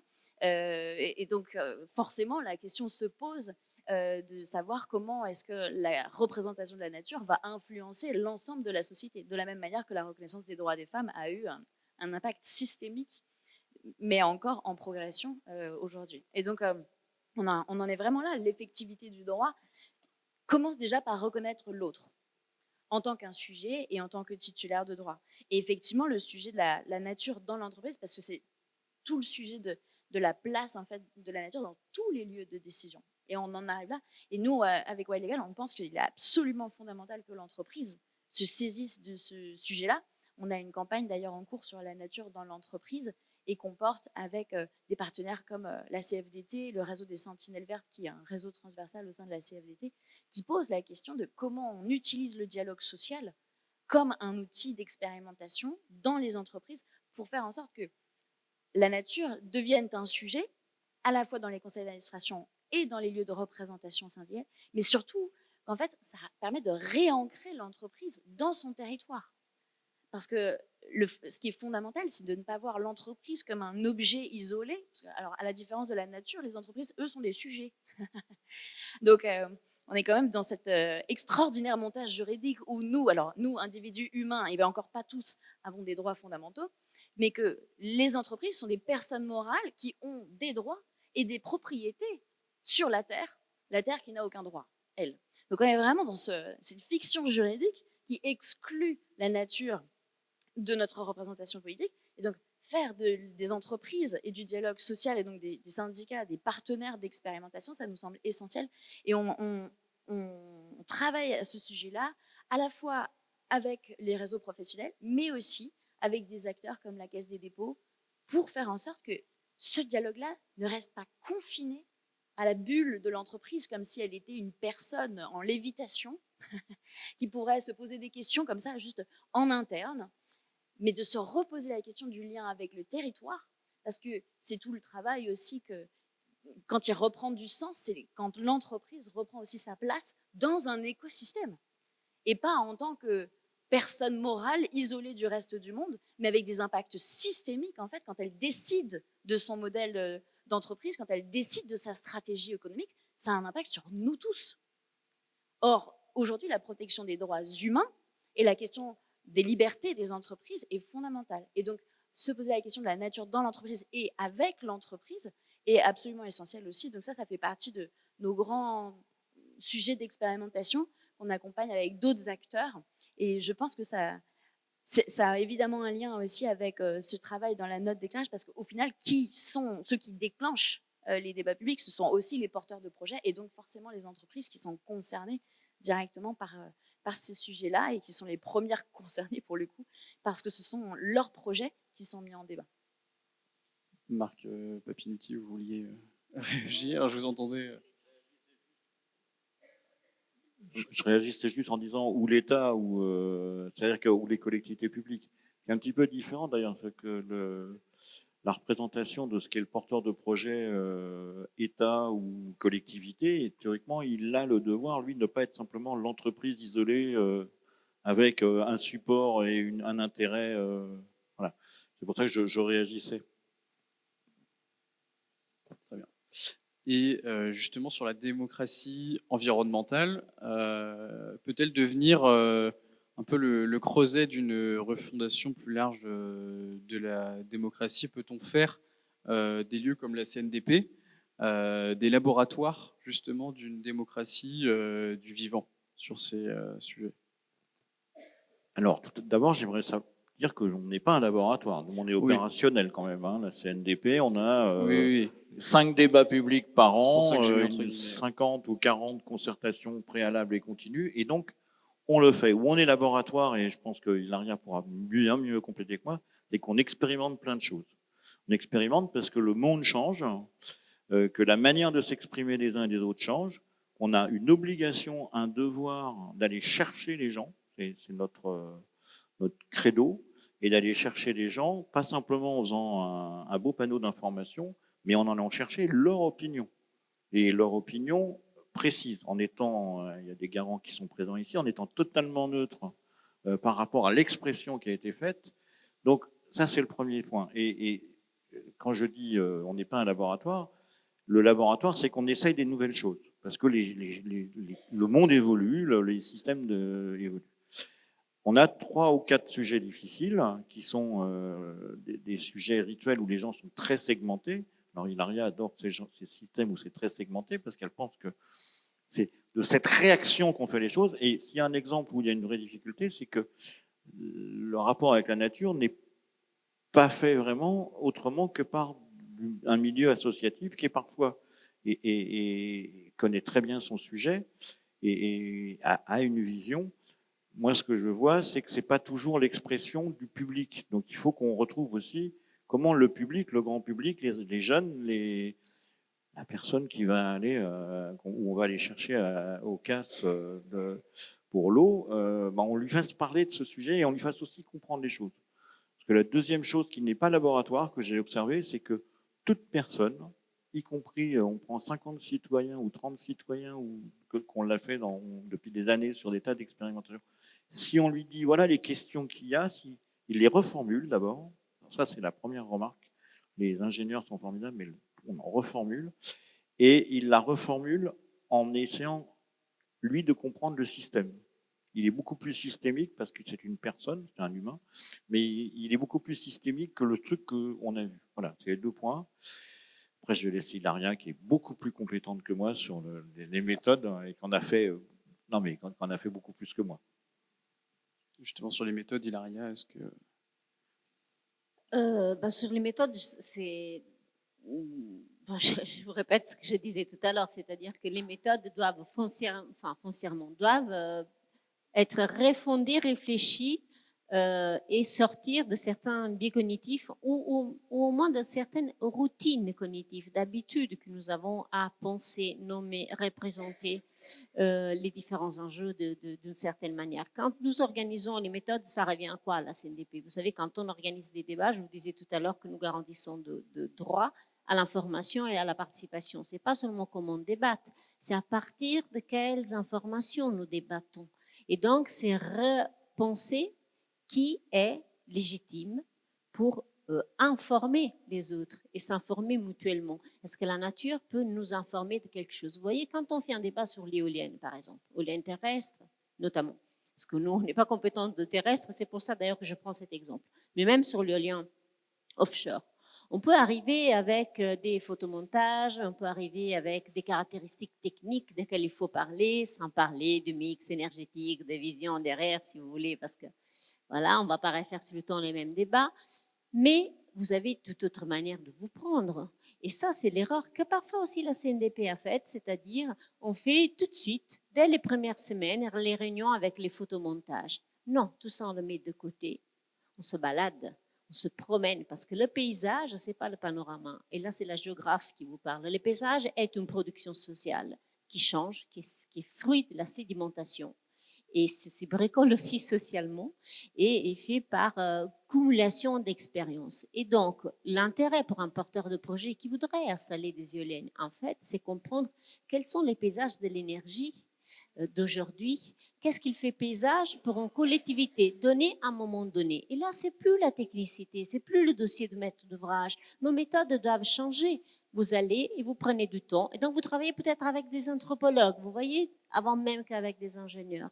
Et vous allez comprendre qu'est-ce qu'il fait paysage dans l'endroit où on devrait poser des éoliennes. Et si on repense ensemble les paysages de l'énergie, peut-être qu'éolienne viendra comme l'évolution des moulins avant pour certains et pour d'autres non.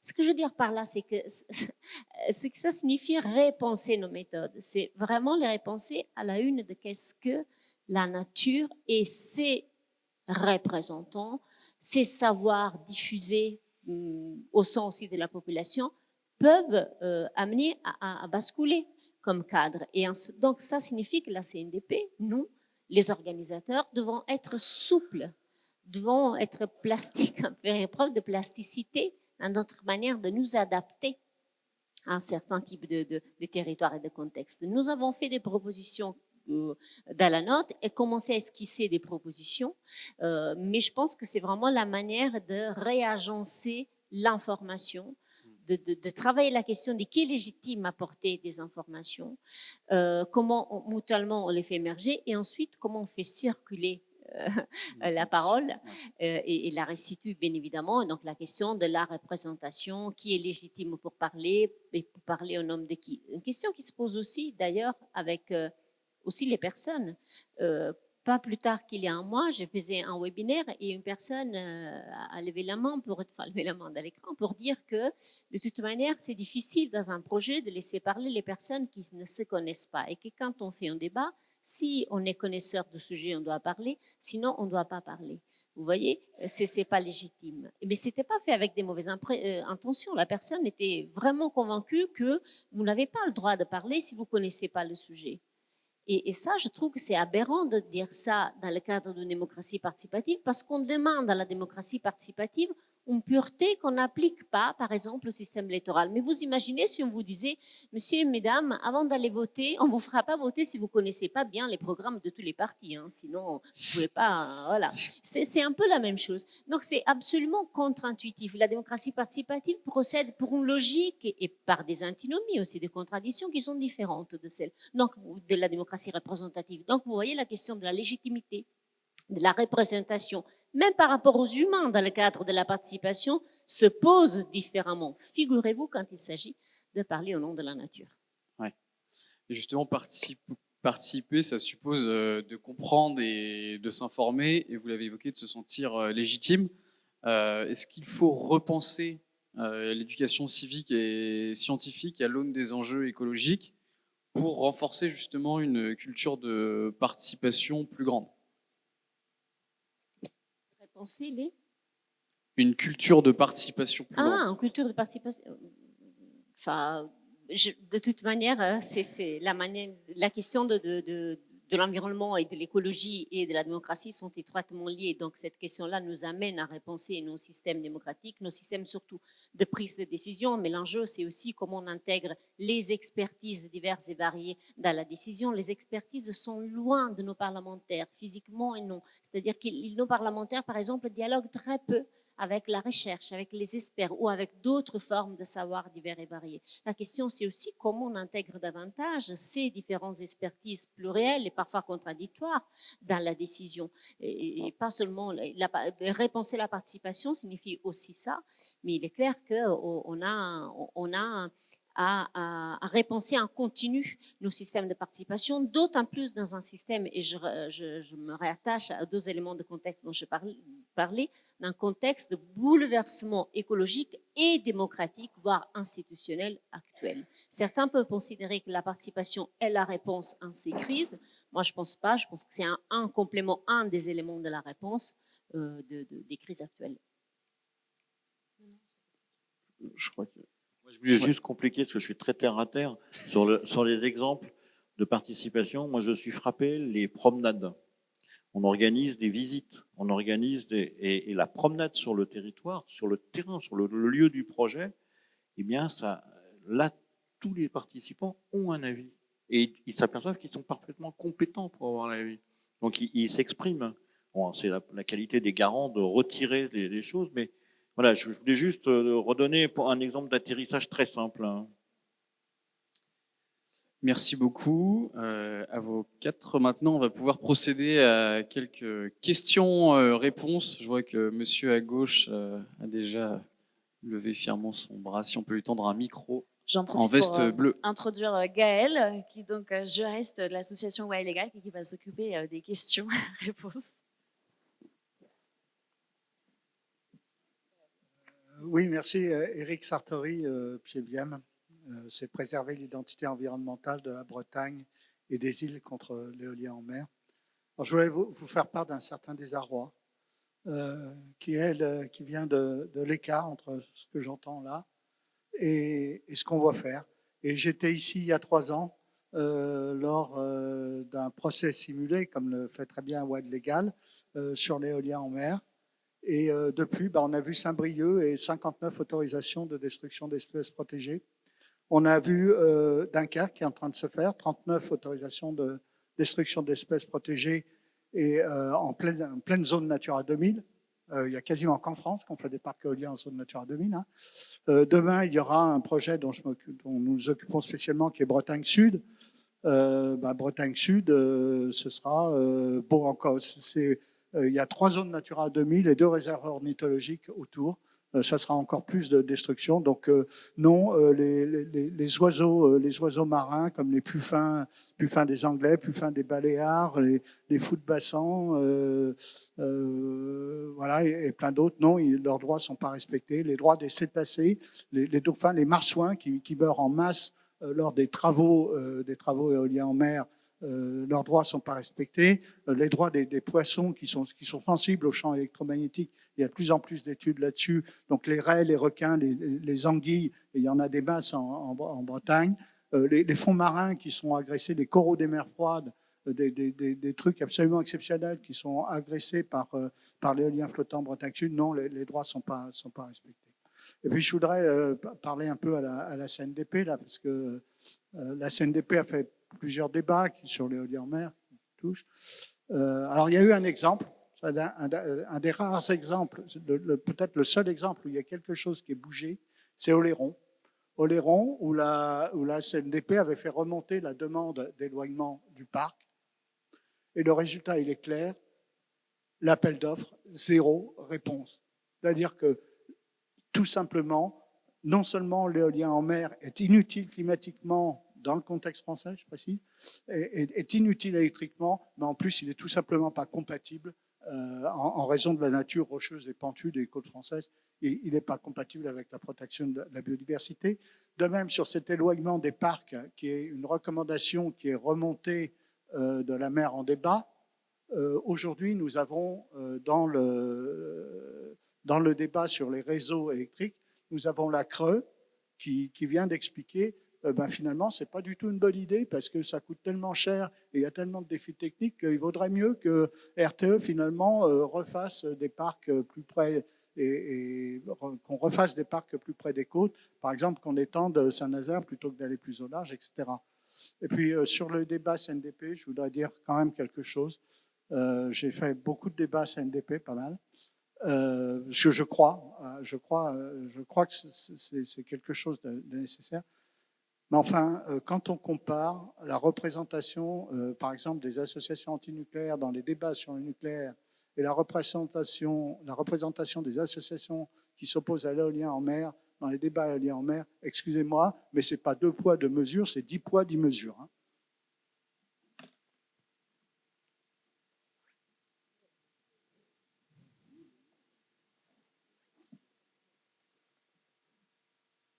J'étais pas là pendant l'éolien en mer, mais j'ai vu l'écartement d'Oléron. Je voulais juste réagir sur la réaction que vous disiez sur les associations qui n'ont pas les mêmes compétences et les mêmes pouvoirs. Moi, je répète, et je pense qu'on essaye de le faire à la CNDP, et que c'est vrai dans les CPDP, les garants et autres, c'est que tout un chacun a le même poids dans l'expression. Alors, le même poids, c'est pas pour autant que c'est facile. Non, mais attendez, moi je vous donne ma position de président de CNDP, vous regarderez les cahiers d'acteurs, il n'y a pas le citoyen 5 ans après le débat, quand il regarde le cahier d'acteurs, il a tous les cahiers d'acteurs et tous se sont exprimés de la même manière. Enfin, j'espère. Hein, il y a plusieurs présidents de débats publics qui l'ont vécu aussi. Après que l'expression soit plus facile, je voudrais pas que ça soit, je le redis, hein, je voudrais pas que ce soit que l'expression des assos qui compte d'un débat, parce que ça c'est aussi un biais. Je pense que c'est un biais de méthode que dans les débats tels qu'ils sont aujourd'hui, c'est-à-dire que l'expression associative, l'expression de parties prenantes bien précises, des fois on essaye aussi d'avoir le grand public. Voilà, j'insiste sur ce grand public. Je pense que parce que c'est comme ça qu'on a cette vision plus globale. Pardon. Non, je souscris ce que tu dis. Il est clair que votre ressenti, votre manière dont vous avez vécu les débats publics, je ne peux que l'entendre et l'accueillir. Et sachant que, par exemple, vous faites référence à la question de la sortie de la mer en débat, des résultats de la mer en débat, qui était d'éloigner les parcs des côtes. Ce n'était pas exactement ça. Qu'est-ce qu'on avait dit dans ce compte rendu? On avait dit qu'il y a eu un débat. Et pour certains, il faut un éloignement des côtes, non seulement pour des visions visuelles, de préservation aussi des littoraux, sauf que plus vous éloignez des côtes, plus le câble il est long, plus ça coûte cher. Et ça coûte cher, pas seulement à celles et ceux qui ont la fenêtre devant la côte et donc auront la chance peut-être de voir le parc plus loin. Ça coûte cher à toute la France. Et donc, c'est une question de répartition de l'effort, de justice sociale, spatiale, territoriale, appelez-la comme vous voulez. On dit le public, une partie du public était pour éloigner les parcs des côtes pour tout un tas de raisons. Ça pose un débat en termes de justice territoriale. Nous avons reproduit, donné à voir la complexité du débat autour des 12 000 marins, 12 000 nautiques, pardon, de l'éloignement des côtes. Donc, pas simplement dit qu'il fallait éloigner des côtes, ça c'était une partie du public qui le disait. Donc, c'est ça qu'un débat aussi permet de faire, reproduire un peu cette chose-là. Après, la décision politique, bien évidemment, n'appartient pas à la CNDP, et heureusement, mais à celles et ceux qui sont titrés à la prendre. Et quant à la composition des participants et des participantes à nos débats, nous utilisons toujours plusieurs manières, stratégies pour mobiliser et essayer d'avoir un public très diversifié dans la salle. Vous savez, il n'y en a pas 40 000, il y a 3 grandes méthodes qui existent à l'heure actuelle. Et si vous en inventez d'autres, merci de me les dire. La première est la méthode de la porte ouverte, bien qui veut. Et on connaît la limite de cette méthode. C'est une méthode très démocratique parce que contrairement là où les décisions se prennent, la porte n'est pas fermée. Néanmoins, ça signifie que bien toujours les plus habitués, celles et ceux qui ont le plus de temps. Donc, pour contrer cet effet, celles et ceux qui se connaissent très bien ou connaissent bien le sujet, les associations, les pour, les contre, etc. Et donc, on utilise d'autres méthodes par sélection de public ou par invitation, par choix, sans jamais fermer les portes de toute manière. Et ces méthodes diverses et variées vous permettent de mettre ce que nous appelons la délibération froide dans la délibération chaude, c'est-à-dire avoir des personnes qui, comme ils n'ont pas déjà un point de vue arrêté, ne font pas trop chauffer la discussion, mais qui sont prêtes à changer d'avis. Donc, il y a tout un tas de méthodes, de tirages au sort et autres, pour différencier les publics. Sur certains débats, ça marche mieux, sur d'autres non. Pourquoi? Parce que tout simplement, si ce soir vous êtes ici ce soir plutôt qu'au cinéma avec votre conjoint à faire autre chose, parce que cette question peut-être des droits de la nature vous tient à cœur. Et quand les personnes viennent dans nos débats, elles viennent si ça les intéresse, si elles considèrent que ça les concerne. Donc, nous devons faire un effort aussi pour créer ce concernement, pour dire, vous voyez en quoi ça change pour vous ce projet, l'éolienne ou autre chose. Donc, parfois, on arrive à mieux mobiliser, parfois moins mobiliser. C'est sûr que les parties prenantes sont là. Et tant mieux, c'est aussi le jeu du débat et de la démocratie. Donc, les pour, les contre sont de manière alternée, toujours présents dans notre débat, et c'est aussi un peu normal que ce soit ainsi. Cela dit, l'effort pour essayer de différencier le public est non négligeable à la CNDP, aussi en termes de moyens financiers qu'on met dedans, parce que différencier le public, c'est de la stratégie, c'est des méthodes, etc. Juste pour dire comment on marche, parce que c'est important d'être transparent là-dessus. Oui, je voudrais juste compléter, je reparle de mes jeunes. Moi, j'ai été frappé, si on va dans un lycée, monter 2 jours ou une journée avec des jeunes sur le questionnement des projets. On a vécu ça dans pas mal de projets, ça marche très très bien. Et justement, c'est quelque chose d'autre, parce que là, à 20 gamins ou gamines, quand ils viennent vous rendre compte à mi-débat des questionnements qu'ils ont eus, eh ben vous découvrez qu'ils se sont posés un certain nombre de questions qui sont parfois assez loin des parties prenantes, mais qui sont aussi des questions, j'allais dire, existentialistes et complètes. C'est-à-dire que les 20 ont réussi en 2 jours ou une journée avec des profs bien animants à reposer les questions, et reposer les questions, pas pour nous, au CNDP, aux porteurs de projets. C'est-à-dire exprimer les questions qu'ils ont, sans qu'elles soient techniques. Et la nature, il y a une place beaucoup plus importante que parfois sur certaines parties prenantes qui sont très organisées sur des sujets précis. Il y avait une question également ici.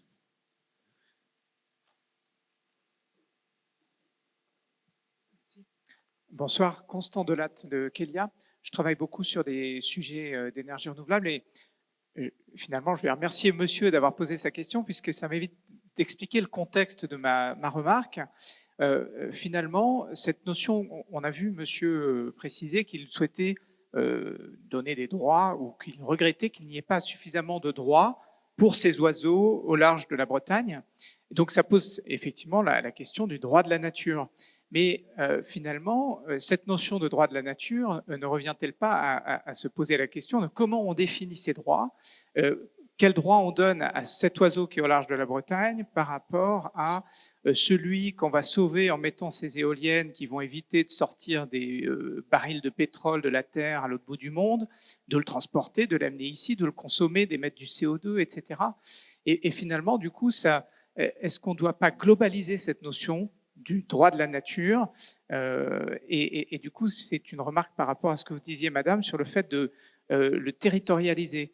Vous parliez d'une lagune, je ne sais plus quel exemple c'était.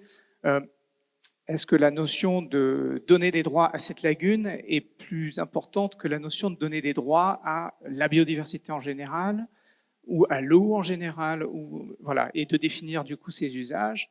Voilà, je ne sais pas si ma remarque est claire. Merci.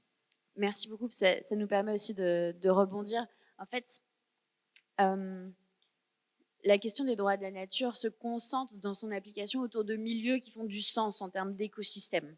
Donc nous, on ne se concentre pas uniquement sur la question de l'eau, comme si c'était que du CO2, de l'H2O, pardon, mais ou comme une espèce, parce qu'elle serait protégée, mais vraiment de la pensée systémique des humains dans la nature et de la nature en tant que milieu pour d'autres qu'humains.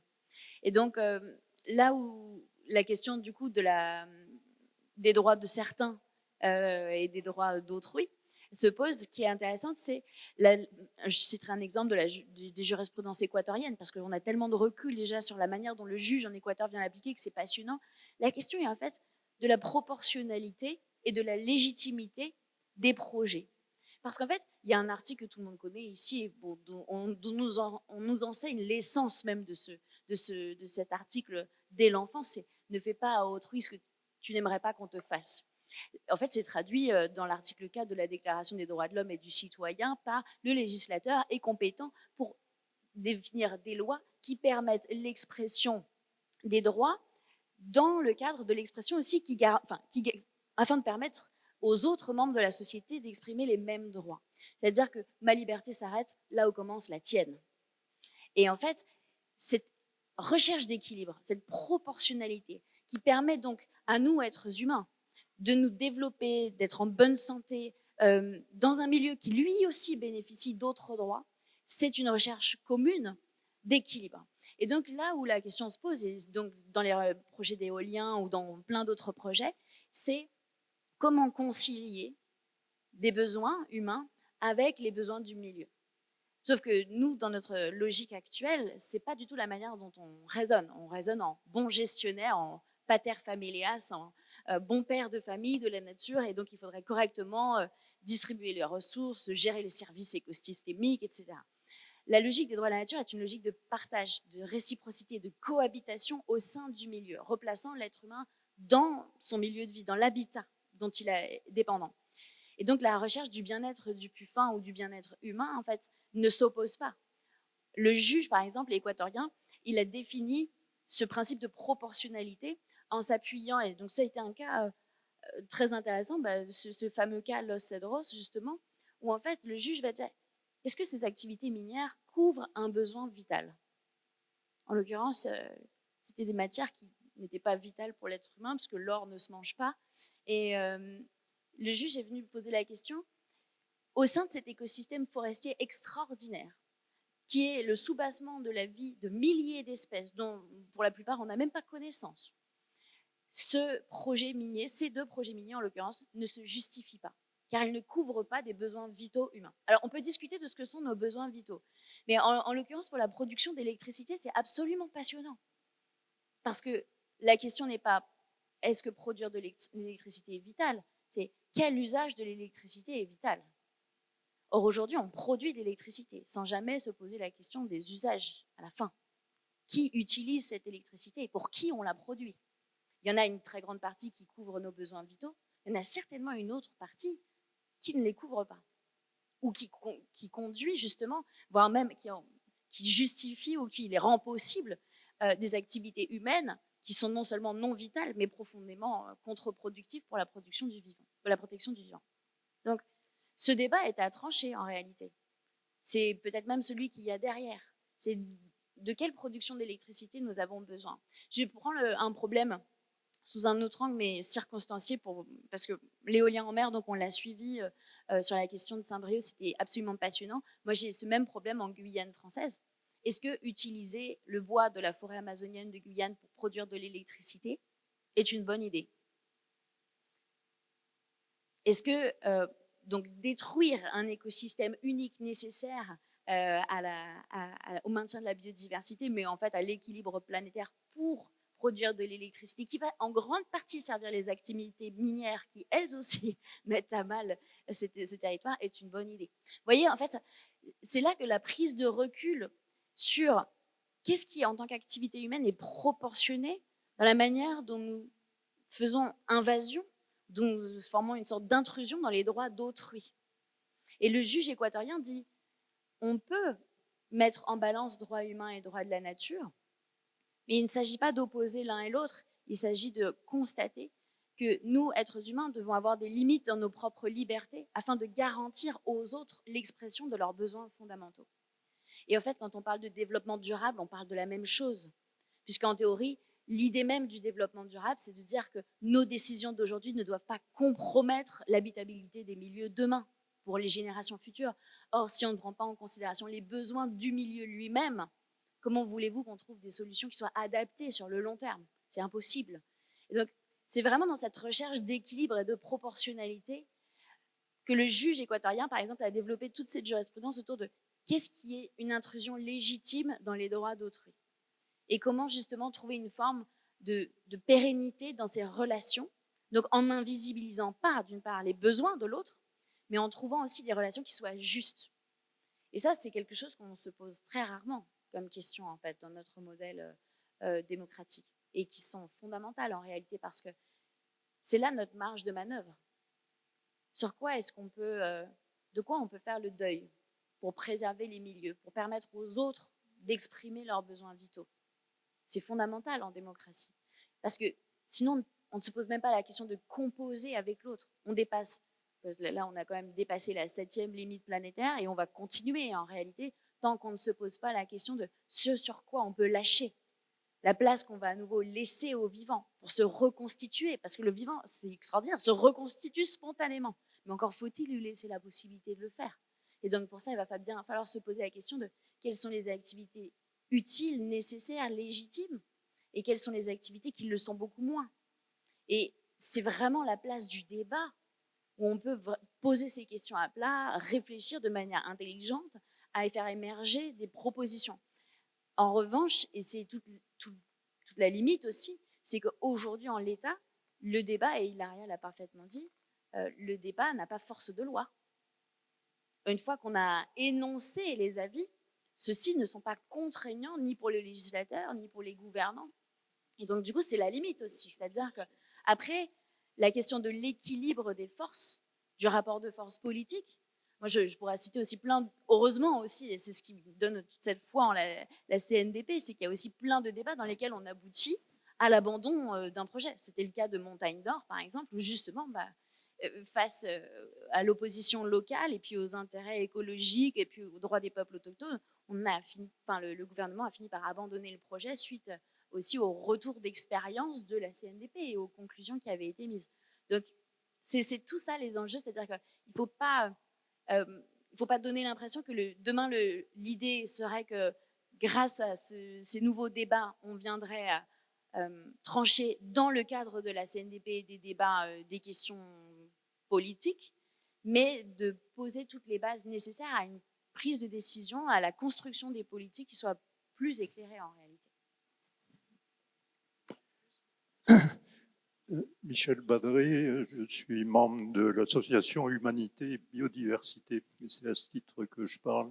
J'ai lu avec beaucoup d'intérêt la note d'éclairage que vous avez faite et ça m'a conduit à 2 suggestions que je vous livre en l'état. J'ai trouvé que tout dans la note était très bien, je n'avais aucune réserve. La première suggestion porte sur un point qu'on a évoqué un peu plus tôt dans le débat, qui était celui de la formation des jeunes en particulier, mais aussi des moins jeunes, pour changer de regard sur la nature. Vous citez dans votre note, à très juste titre, tout au début du paragraphe sur ce changement de regard, Aldo Léopold. Je pense qu'il y a un conseil très simple qu'il faudrait donner à tous les établissements d'enseignement, les collèges et les lycées, c'est de faire lire aux collégiens et aux lycéens l'Almanach d'un Comté des Sables. Ça coûte pas cher, hein, c'est publié en édition de poche chez Garnier-Flammarion, si je me souviens bien. Donc on doit l'avoir pour 8 ou 9 euros. Ça se lit vraiment très bien. Et quand on a fini de le lire, je crois qu'on a changé de regard sur la nature. Donc ça, c'était la première suggestion. La deuxième suggestion est un peu plus sur le fond de la note. Vous avez dit tout à l'heure, en introduisant la soirée, que quand on parlait des nouveaux droits de la nature, ça a l'air très conceptuel, ce qui est vrai. Moi, en tant que praticien, c'est ma réaction aussi. Mais en fait, ça devient tout de suite un peu moins conceptuel dès qu'on se dit que chaque fois qu'on parle de droit donné à quelqu'un ou à quelque chose, si on dit que la nature est une chose, ben le verso de la même pièce, c'est des devoirs donnés à quelqu'un d'autre.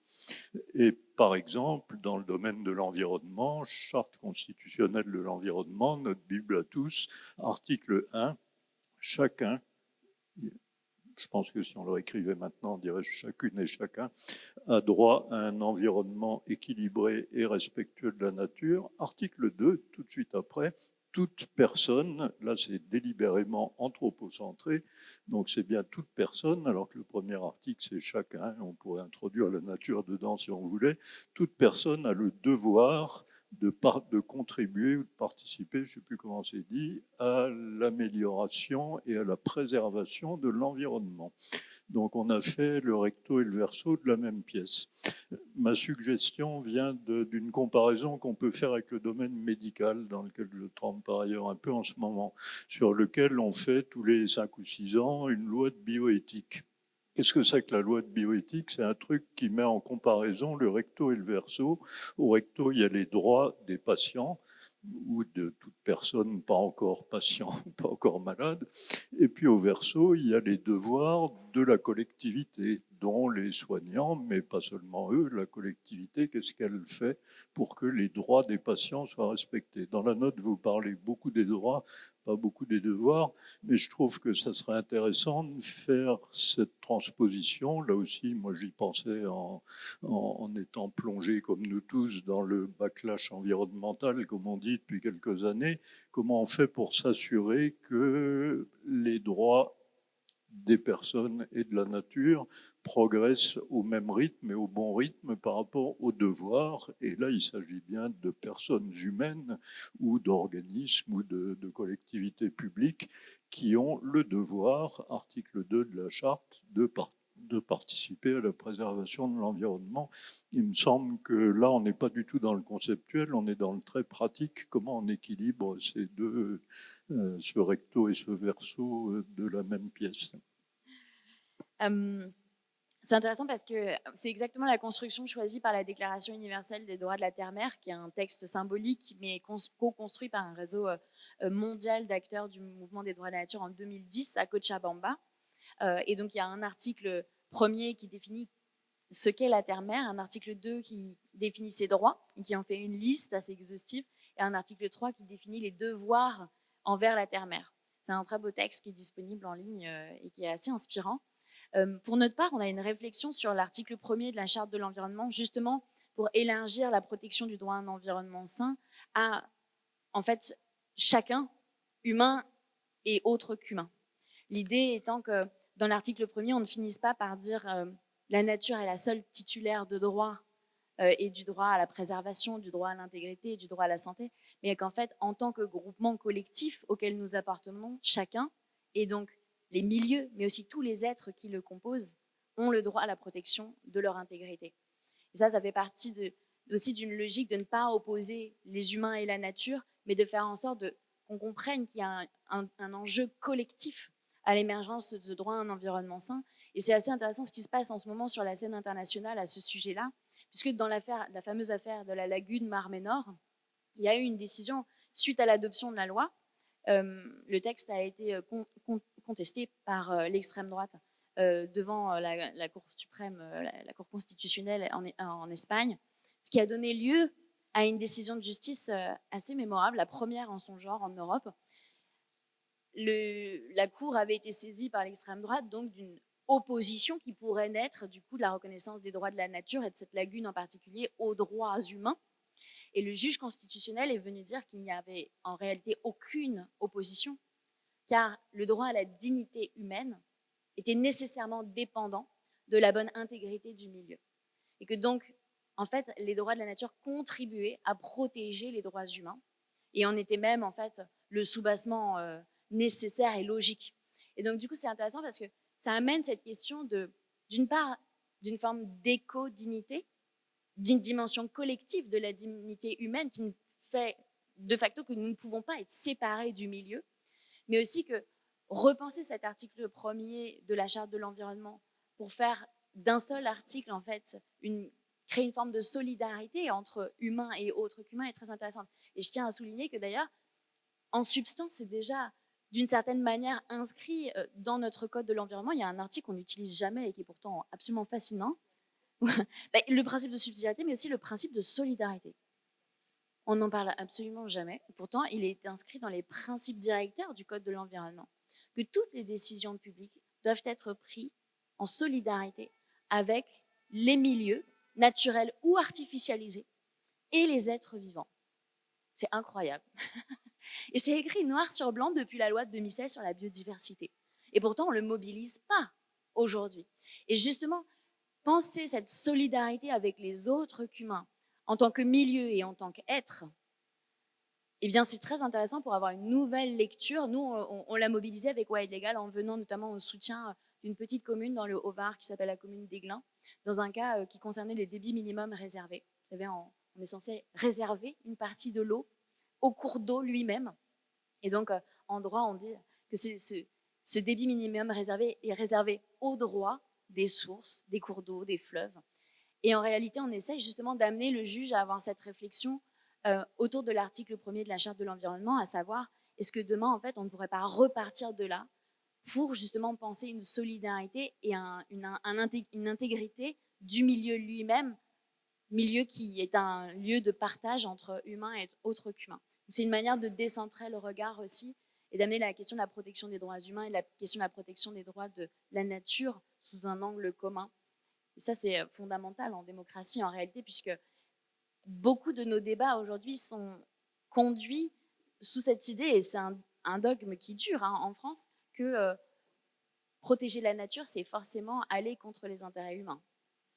C'est véhiculé par l'idée d'écologie punitive depuis des années, et puis je pense qu'on s'est un peu mis dans un cul-de-sac malheureusement avec cette pensée-là, parce que du coup on a tendance à opposer l'un et l'autre, et toute l'ambition, et on en a pas mal parlé dans la note aussi, c'était justement de montrer les interdépendances et les valoriser pour éviter d'opposer l'un et l'autre, mais vraiment de montrer la corrélation entre la protection globale, systémique du milieu de manière holistique, pour éviter de rentrer dans ces conflits qui sont purement fictifs. On le voit aujourd'hui dans l'état de crise actuelle, de crise écologique. J'entends, il faut remédier aussi à ce biais qui fait qu'on opposerait systématiquement l'un et l'autre. Mais c'est pour ça que l'idée de solidarité entre êtres vivants est une manière de l'aborder aussi de manière démocratique, mais aussi de manière juridique. Je voulais juste remercier pour ces suggestions. La note n'est pas encore sortie, qu'on a déjà un V2 qui se prépare. Hein. T'as vu? On va la mettre. Non, plus sérieusement, pour dire aussi qu'une chose peut-être qu'on n'a pas suffisamment soulignée, c'est qu'on ne propose pas de refonder le droit, inventer des choses absolument inapplicables. Vous aurez remarqué qu'on part de choses qui sont déjà ancrées dans le code. partir des droits participatifs, on a cité le principe de solidarité à l'article 31, me semble-t-il. Donc, on a tenu à ancrer cette réflexion que la CNDP a voulu se poser en partant des outils juridiques existants qui pourraient déjà ouvrir un certain nombre de voies, et ça nous semblait intéressant. Je crois qu'il y avait une question juste au deuxième rang. Oui, Oui. c'est bon, t'as ton micro. Est-ce que vous m'entendez? Oui. Bonsoir à toutes et tous. Merci beaucoup pour cette table ronde passionnante. Alors moi, je parle d'un endroit qui est full débutante, citoyenne, experte en absolument pas du tout ces sujets. Ma question étant, pour reprendre un peu justement tous les échanges là de ce soir, comment on parvient à dimensionner, que ce soit les questions, les débats, la législation, dans la mesure où à la fois il y a la nécessité de s'ancrer localement, on l'a entendu là avec vous quatre, et en même temps il y a une question aussi bien sûr qui nous déborde toutes et tous, qui déborde les frontières et qui est beaucoup plus universelle et générale, avec cette grande question des droits de la nature, et comment on fait justement se répondre cette double échelle, peut-être même plus que double, sur le dimensionnement de façon à la fois d'un point de vue éthique, eh bien, avoir une certaine congruence et une approche holistique, écosystémique, et en même temps être très opérationnellement aussi ancré dans les endroits pour répondre aux questions qui sont nécessaires localement. Je ne sais pas si c'est clair ma question. Le mouvement des droits de la nature, il a plutôt une réflexion à l'échelle des écosystèmes, justement pour éviter une harmonisation qui se ferait finalement un nivellement plutôt par le bas de la réponse qui serait recherchée. En revanche, ce qui est intéressant dans le mouvement, c'est que à chaque décision, nouvelle victoire, nouvelle jurisprudence, il y a un effet rebond assez monumental. C'est-à-dire que ce qui est testé à un endroit ou ce qui émerge à un endroit est ensuite, voilà, se diffuse et est répliqué. La Mar Menor, par exemple, en Espagne, en fait, c'est la conséquence d'une décision qu'il y a eu sur le fleuve Atrato en Colombie. Parce que ça a généré un tel espoir pour les habitants de cette lagune qui se sont dit, mais attendez, si sur l'Atrato, ils ont obtenu ça, nous aussi, on va essayer de l'obtenir. Et en fait, c'est toujours des effets à rebond comme ça, impressionnants. Et quand on discute avec les protagonistes du mouvement des droits de la nature, ils vous disent, en fait, moi, ce qui m'a donné cette idée, c'est de repartir de telles victoires, parce que j'ai compris que même si ce n'était pas la même situation, ça pouvait s'adapter à moi. Et ensuite, ils refont tout, c'est-à-dire qu'ils ne transposent pas exactement ce qui a été obtenu, ils essayent autre chose. Et c'est ça qui est intéressant, c'est que du coup, au lieu de se dire, il faudrait que en Espagne, on obtienne une nouvelle constitution comme en Équateur, en fait, non, ils commencent à travailler à partir du terrain et ils regardent quelles stratégies politiques et juridiques ils peuvent développer justement pour obtenir quelque chose. Et je crois qu'ensuite, selon les contextes, eh bien, ça prend des formes très, très différentes. Et c'est incroyable parce que, par exemple, en Équateur, en 2008, quand les droits de la nature sont inscrits dans la Constitution, c'était un alignement des planètes extraordinaire dans le sens où une des personnes qui avait été consultée pour travailler sur la Constitution équatorienne avait entendu parler d'un territoire autochtone aux États-Unis où ils avaient vaguement évoqué la possibilité de reconnaître des droits à la rivière. Et en fait, ils ont saisi cette opportunité extraordinaire pour se dire « Oui, mais attendez, nous aussi, on a ça dans notre culture, dans la cosmovision andine. Il y a la Pachamama, il y a la terre-mère, on pourrait essayer quelque chose de similaire. » Et en fait, ça a tout de suite pris. Et ça a été adopté ensuite par plus de 60% des Équatoriens et Équatoriennes. Et donc, c'est à la fois repartir du terrain, parce qu'en fait, il y a vraiment énormément de possibilités d'innovation au niveau des territoires, et puis forcément beaucoup plus de marge de manœuvre, et en même temps, penser déjà à comment répliquer potentiellement dans d'autres institutions et dans d'autres États ce mouvement à l'échelle internationale, parce qu'en fait, il s'agit d'une autre forme de solidarité des peuples et des mouvements en faveur des droits de la nature qui se propagent comme ça à l'échelle internationale. Donc nous, notre ambition, c'est absolument pas de viser une gouvernance mondiale ou par le biais de... Alors même s'il y a une proposition par ailleurs à l'ONU, il y a un bureau rattaché au sein de l'ONU qui s'appelle Harmony with Nature et qui suit en fait depuis plus de 10 ans la propagation des droits de la nature au niveau international. Mais l'idée de ce bureau est plutôt d'aboutir d'ici quelques temps, et si les Nations Unies existent toujours dans quelques années, à l'adoption d'un texte à visée internationale, mais sans que celui-ci n'ait de force contraignante forcément sur les États. Mais dans l'idée d'impulser un mouvement, parce que nous ne voulons pas être justement un outil qui imposerait, mais plutôt un outil qui inspirerait d'autres territoires à se saisir de cette question, mais à le transformer à leur manière, à en faire un droit adapté au territoire. Parce que si en Équateur, on parle de la Pachamama, en Inde, on adopte un tout autre vocabulaire, on a un tout autre regard sur le monde, comme en Ouganda ou en Espagne. Et donc, on ne peut pas répliquer, même si, en fait, on a ce même fil rouge, à savoir reconnaître l'altérité de la nature et des droits propres. Oui, moi, je voulais juste compléter, peut-être juste... nous, on n'est pas aussi ambitieux à la CNDP. Enfin, moi, je n'ai pas l'ambition de la planète. Hein, je n'arrive pas. Dans d'autres domaines, dans d'autres endroits, je le fais. Mais dire que si on a fait ça aussi, on a mis des recommandations à la fin, c'est parce qu'on a des gens qui en font tous les jours, des garants, des concertations, des débats publics. Et demain matin, on forme les nouveaux garants. Ben, c'est exactement ça qu'on va leur redonner aussi. C'est-à-dire qu'il faut qu'on donne des lumières ou des visions à toutes les échelles. Et moi, je pense que quand on a le Parlement de la Loire ou le Parlement de la Seine, bah, c'est une autre échelle et on aura des échelles qui vont rebondir comme ça. Et l'intérêt de la CNDP, c'est d'avoir été un lieu où on peut rediffuser les informations et on peut permettre à d'autres d'y avoir accès. Parce que naturellement, vous n'y avez pas accès, parce qu'il faut chercher, parce que c'est international, c'est mondial. Bon, je passe, il y a des spécialistes pour le faire. Donc, nous, cette ambition, elle est un peu plus modeste, mais déjà qu'on puisse s'en servir. Parce que c'est pas aujourd'hui, je vais demander de changer les lois. Hein. Enfin, vous imaginez, c'est pas ce soir que je vais proposer à un gouvernement de changer les lois fondamentales, y compris en France. Et le deuxième point que je voulais dire,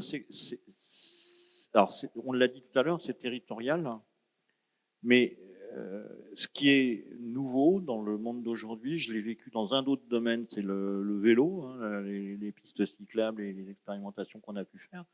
Ben, si on diffuse les choses, ça peut rebondir. Ça peut rebondir sur un tout petit territoire, ça peut rebondir parce que vous avez la connaissance de ce qui se fait. Et notre rôle, c'est aussi de donner cette connaissance de la participation et de la réflexion sur la participation et ne pas simplement la considérer comme figée au jour J et ne bougeant pas parce que les lois ne bougent pas.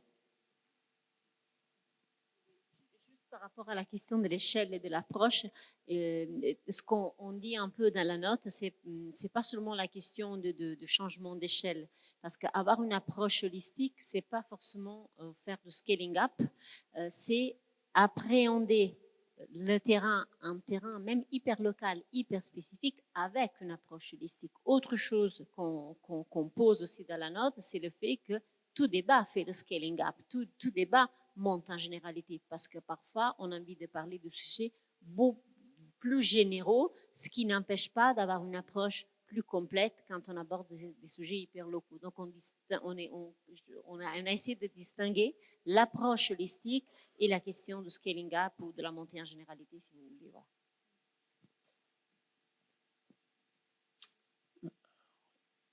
Bonsoir. Bonsoir. Alors moi j'ai une question plus globale sur la participation citoyenne en général.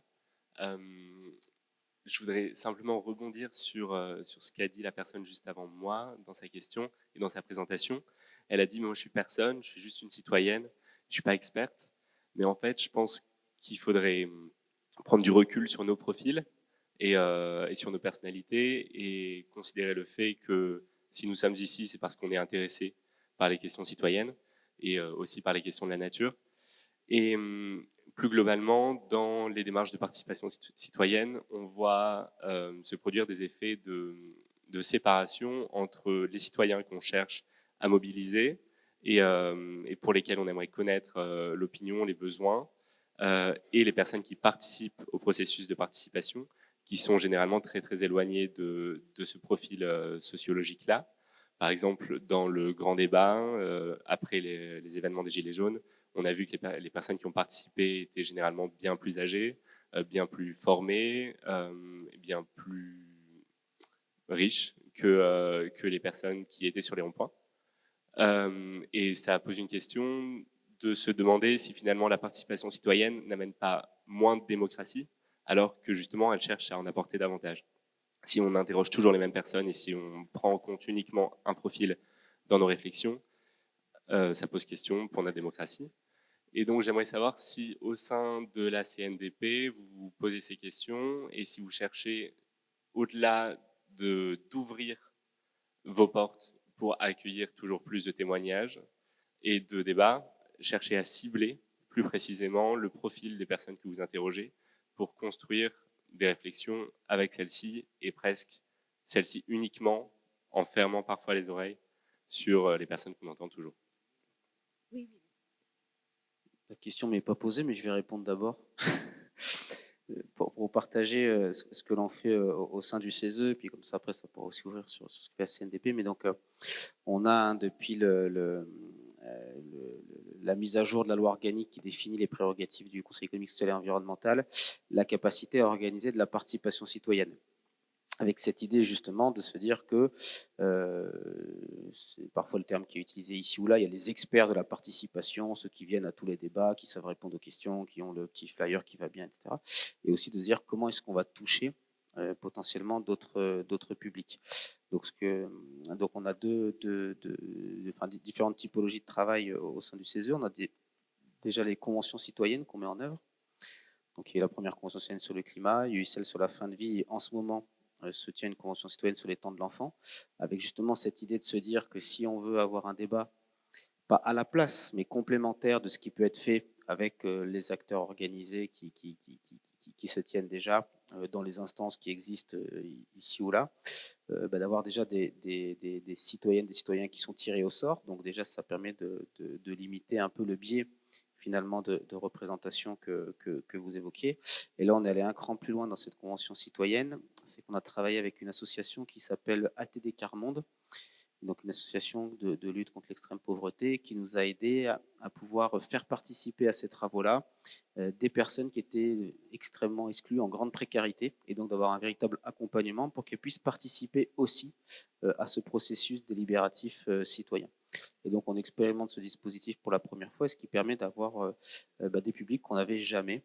Et donc c'est intéressant, il y a certaines séances qui sont ouvertes, ça se passe les week-ends, il y a certaines séances qui sont ouvertes au public, donc je vous invite à venir. Et vous verrez des personnes qui vous disent, moi j'ai jamais pris la parole en public, je sais même pas lire les documents, donc comment est-ce qu'on les accompagne pour s'approprier les documents qui sont produits. D'ailleurs même nous, dans la manière dont on organise les débats et les travaux, de se dire finalement faire des rapports de 800 pages, personne ne va les lire. Donc comment est-ce qu'on fait des expositions photos aussi pour partager des choses plus appropriables par ceux qui ne sont pas des personnes hyper diplômées, etc., qui savent lire les rapports et les synthèses. Donc on essaie aussi, nous, de questionner nos propres pratiques de participation citoyenne pour être en capacité, justement, d'ouvrir très largement les débats et les travaux. Donc ça se passe en ce moment au CESE, vous pouvez le suivre si ça vous intéresse. Merci. En effet, je note avec plaisir que le CESE s'est inspiré à beaucoup de pratiques de la CNDP, notamment les partenariats avec ATD Carmonde, etc. Mais plus sérieusement, je disais tout à l'heure, je parlais de 3 méthodes. Celle de la porte ouverte, bien ce qu'il veut, mais il y a d'autres manières pour différencier les publics et parfois aussi pour les faire travailler entre pairs ou alors avec des publics ciblés, comme vous dites. Il y a la méthode de tirage au sort, qui est une méthode qui aide parce qu'elle peut toucher celles et ceux qui participent le moins, même si ça repose sur le volontariat, parce que vous ne pouvez pas obliger quelqu'un, comme dans les jurys d'assises ou ailleurs, de venir. Donc, il y a quand même une forme d'autosélection qui est importante. Vous devez vous sentir légitime ou fort pour pouvoir aller participer à ce processus. Donc, ce petit biais, il ne faut pas l'oublier. Et c'est une méthode intéressante parce qu'effectivement, vous allez toucher des publics que vous n'aurez pas. Par exemple, des femmes, des chômeurs ou des chômeuses, etc. Mais attention, cette méthode, elle est intéressante. En revanche, elle nous coince dans une vision, dans une photographie de la société qui est purement statistique. C'est-à-dire que vous êtes là parce que vous êtes chômeur, vous êtes là parce que vous êtes femme, etc. Donc, c'est le biais de la représentation statistique de la société. Alors que nous avons des appartenances, non pas topographiques, mais topologiques. Nos appartenances sont plurielles, nos identités, c'est pluriel. Nous ne sommes pas ce que nous mangeons, nous sommes ce que nous digérons. Et la statistique nous colle à ce que nous mangeons parfois pour aller très vite. Donc ça, c'est un biais important du tirage au sort. C'est pourquoi, avec le tirage au sort, avec la méthode de la porte ouverte, on utilise une troisième autre méthode qui est celle de cibler certains publics. Si je sais que, par exemple, nous l'avons fait avec le Forum des jeunesses, Marc, tu te souviens, quand on a décidé de dire sur la question énergétique, les jeunesses, parce qu'on n'est pas jeune de la même manière à Aubervilliers, dans le 16e, à Lyon, à Vénissieux ou ailleurs. Donc, comment sont faites ces jeunesses de France? Nous avons beaucoup entendu des chercheurs qui ont travaillé sur les jeunesses et on s'est dit, OK, on panélise de manière non conventionnelle. On va avoir surtout une surreprésentation de celles et ceux qui s'abstiennent. Mais vous ne pouvez pas dire à lycée, et tu peux me tirer, s'il te plaît, la liste de celles qui se sont abstenues, on ne les connaît pas. Donc, c'est les réseaux d'associations, de militantisme, des quartiers. Donc, il faut accepter aussi des méthodes moins pures pour certains, mais qui mélangent le tirage au sort avec la porte ouverte, avec le fait que c'est toi en particulier, je pense que c'est important que tu viennes, je viens te chercher et je t'amène dedans, ce qui est l'outreach. En général. Donc, on utilise tout un tas de manières différentes selon le sujet. Par exemple, quand on a fait des démarches sur la précarité alimentaire, on a travaillé avec un groupe de personnes, certains desquels ne mangeaient pas de repas chauds depuis 6 mois, et on allait les chercher pas par tirage au sort, par les réseaux, parce qu'on considérait que par rapport au sujet donné, c'était important d'avoir ce type de public-là mélangé avec un autre type de public, et puis on adapte les manières, bien évidemment, de travailler. Donc, on essaie d'utiliser une panoplie différente. Bien évidemment, ça dépend des moyens qu'on a, du temps que nous avons, de l'argent aussi que nous avons, des réseaux que vous avez, c'est de l'effort de mobiliser. On n'est pas tout le monde temps parfait, mais en tout cas, c'est les règles que nous nous donnons, c'est d'utiliser ces 3 méthodes presque à chaque fois. Et moi, je compléterai un peu, c'est pas naïf là, hein, c'est un peu violemment d'ailleurs, mais et après, tu vas dépendre de ce que la réponse que va faire le porteur de projet et comment ça sera pris en compte derrière. Parce que le citoyen que vous avez pris, le jeune, la spécialité, si en plus vous lui dites rien derrière, vous n'avez pas mis le retour réel, et si en tant que porteur, vous n'avez pas cherché le retour, nous, on pourra mettre toutes les méthodes.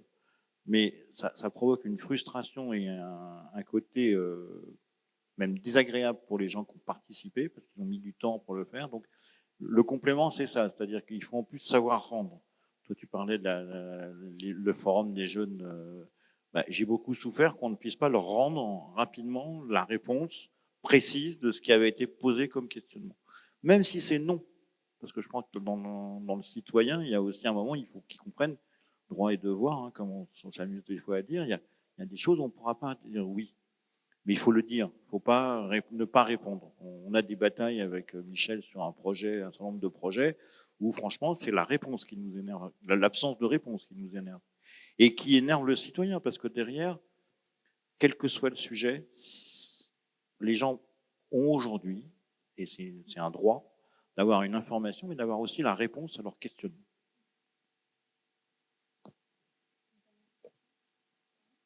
Une dernière question dans le public. Oui.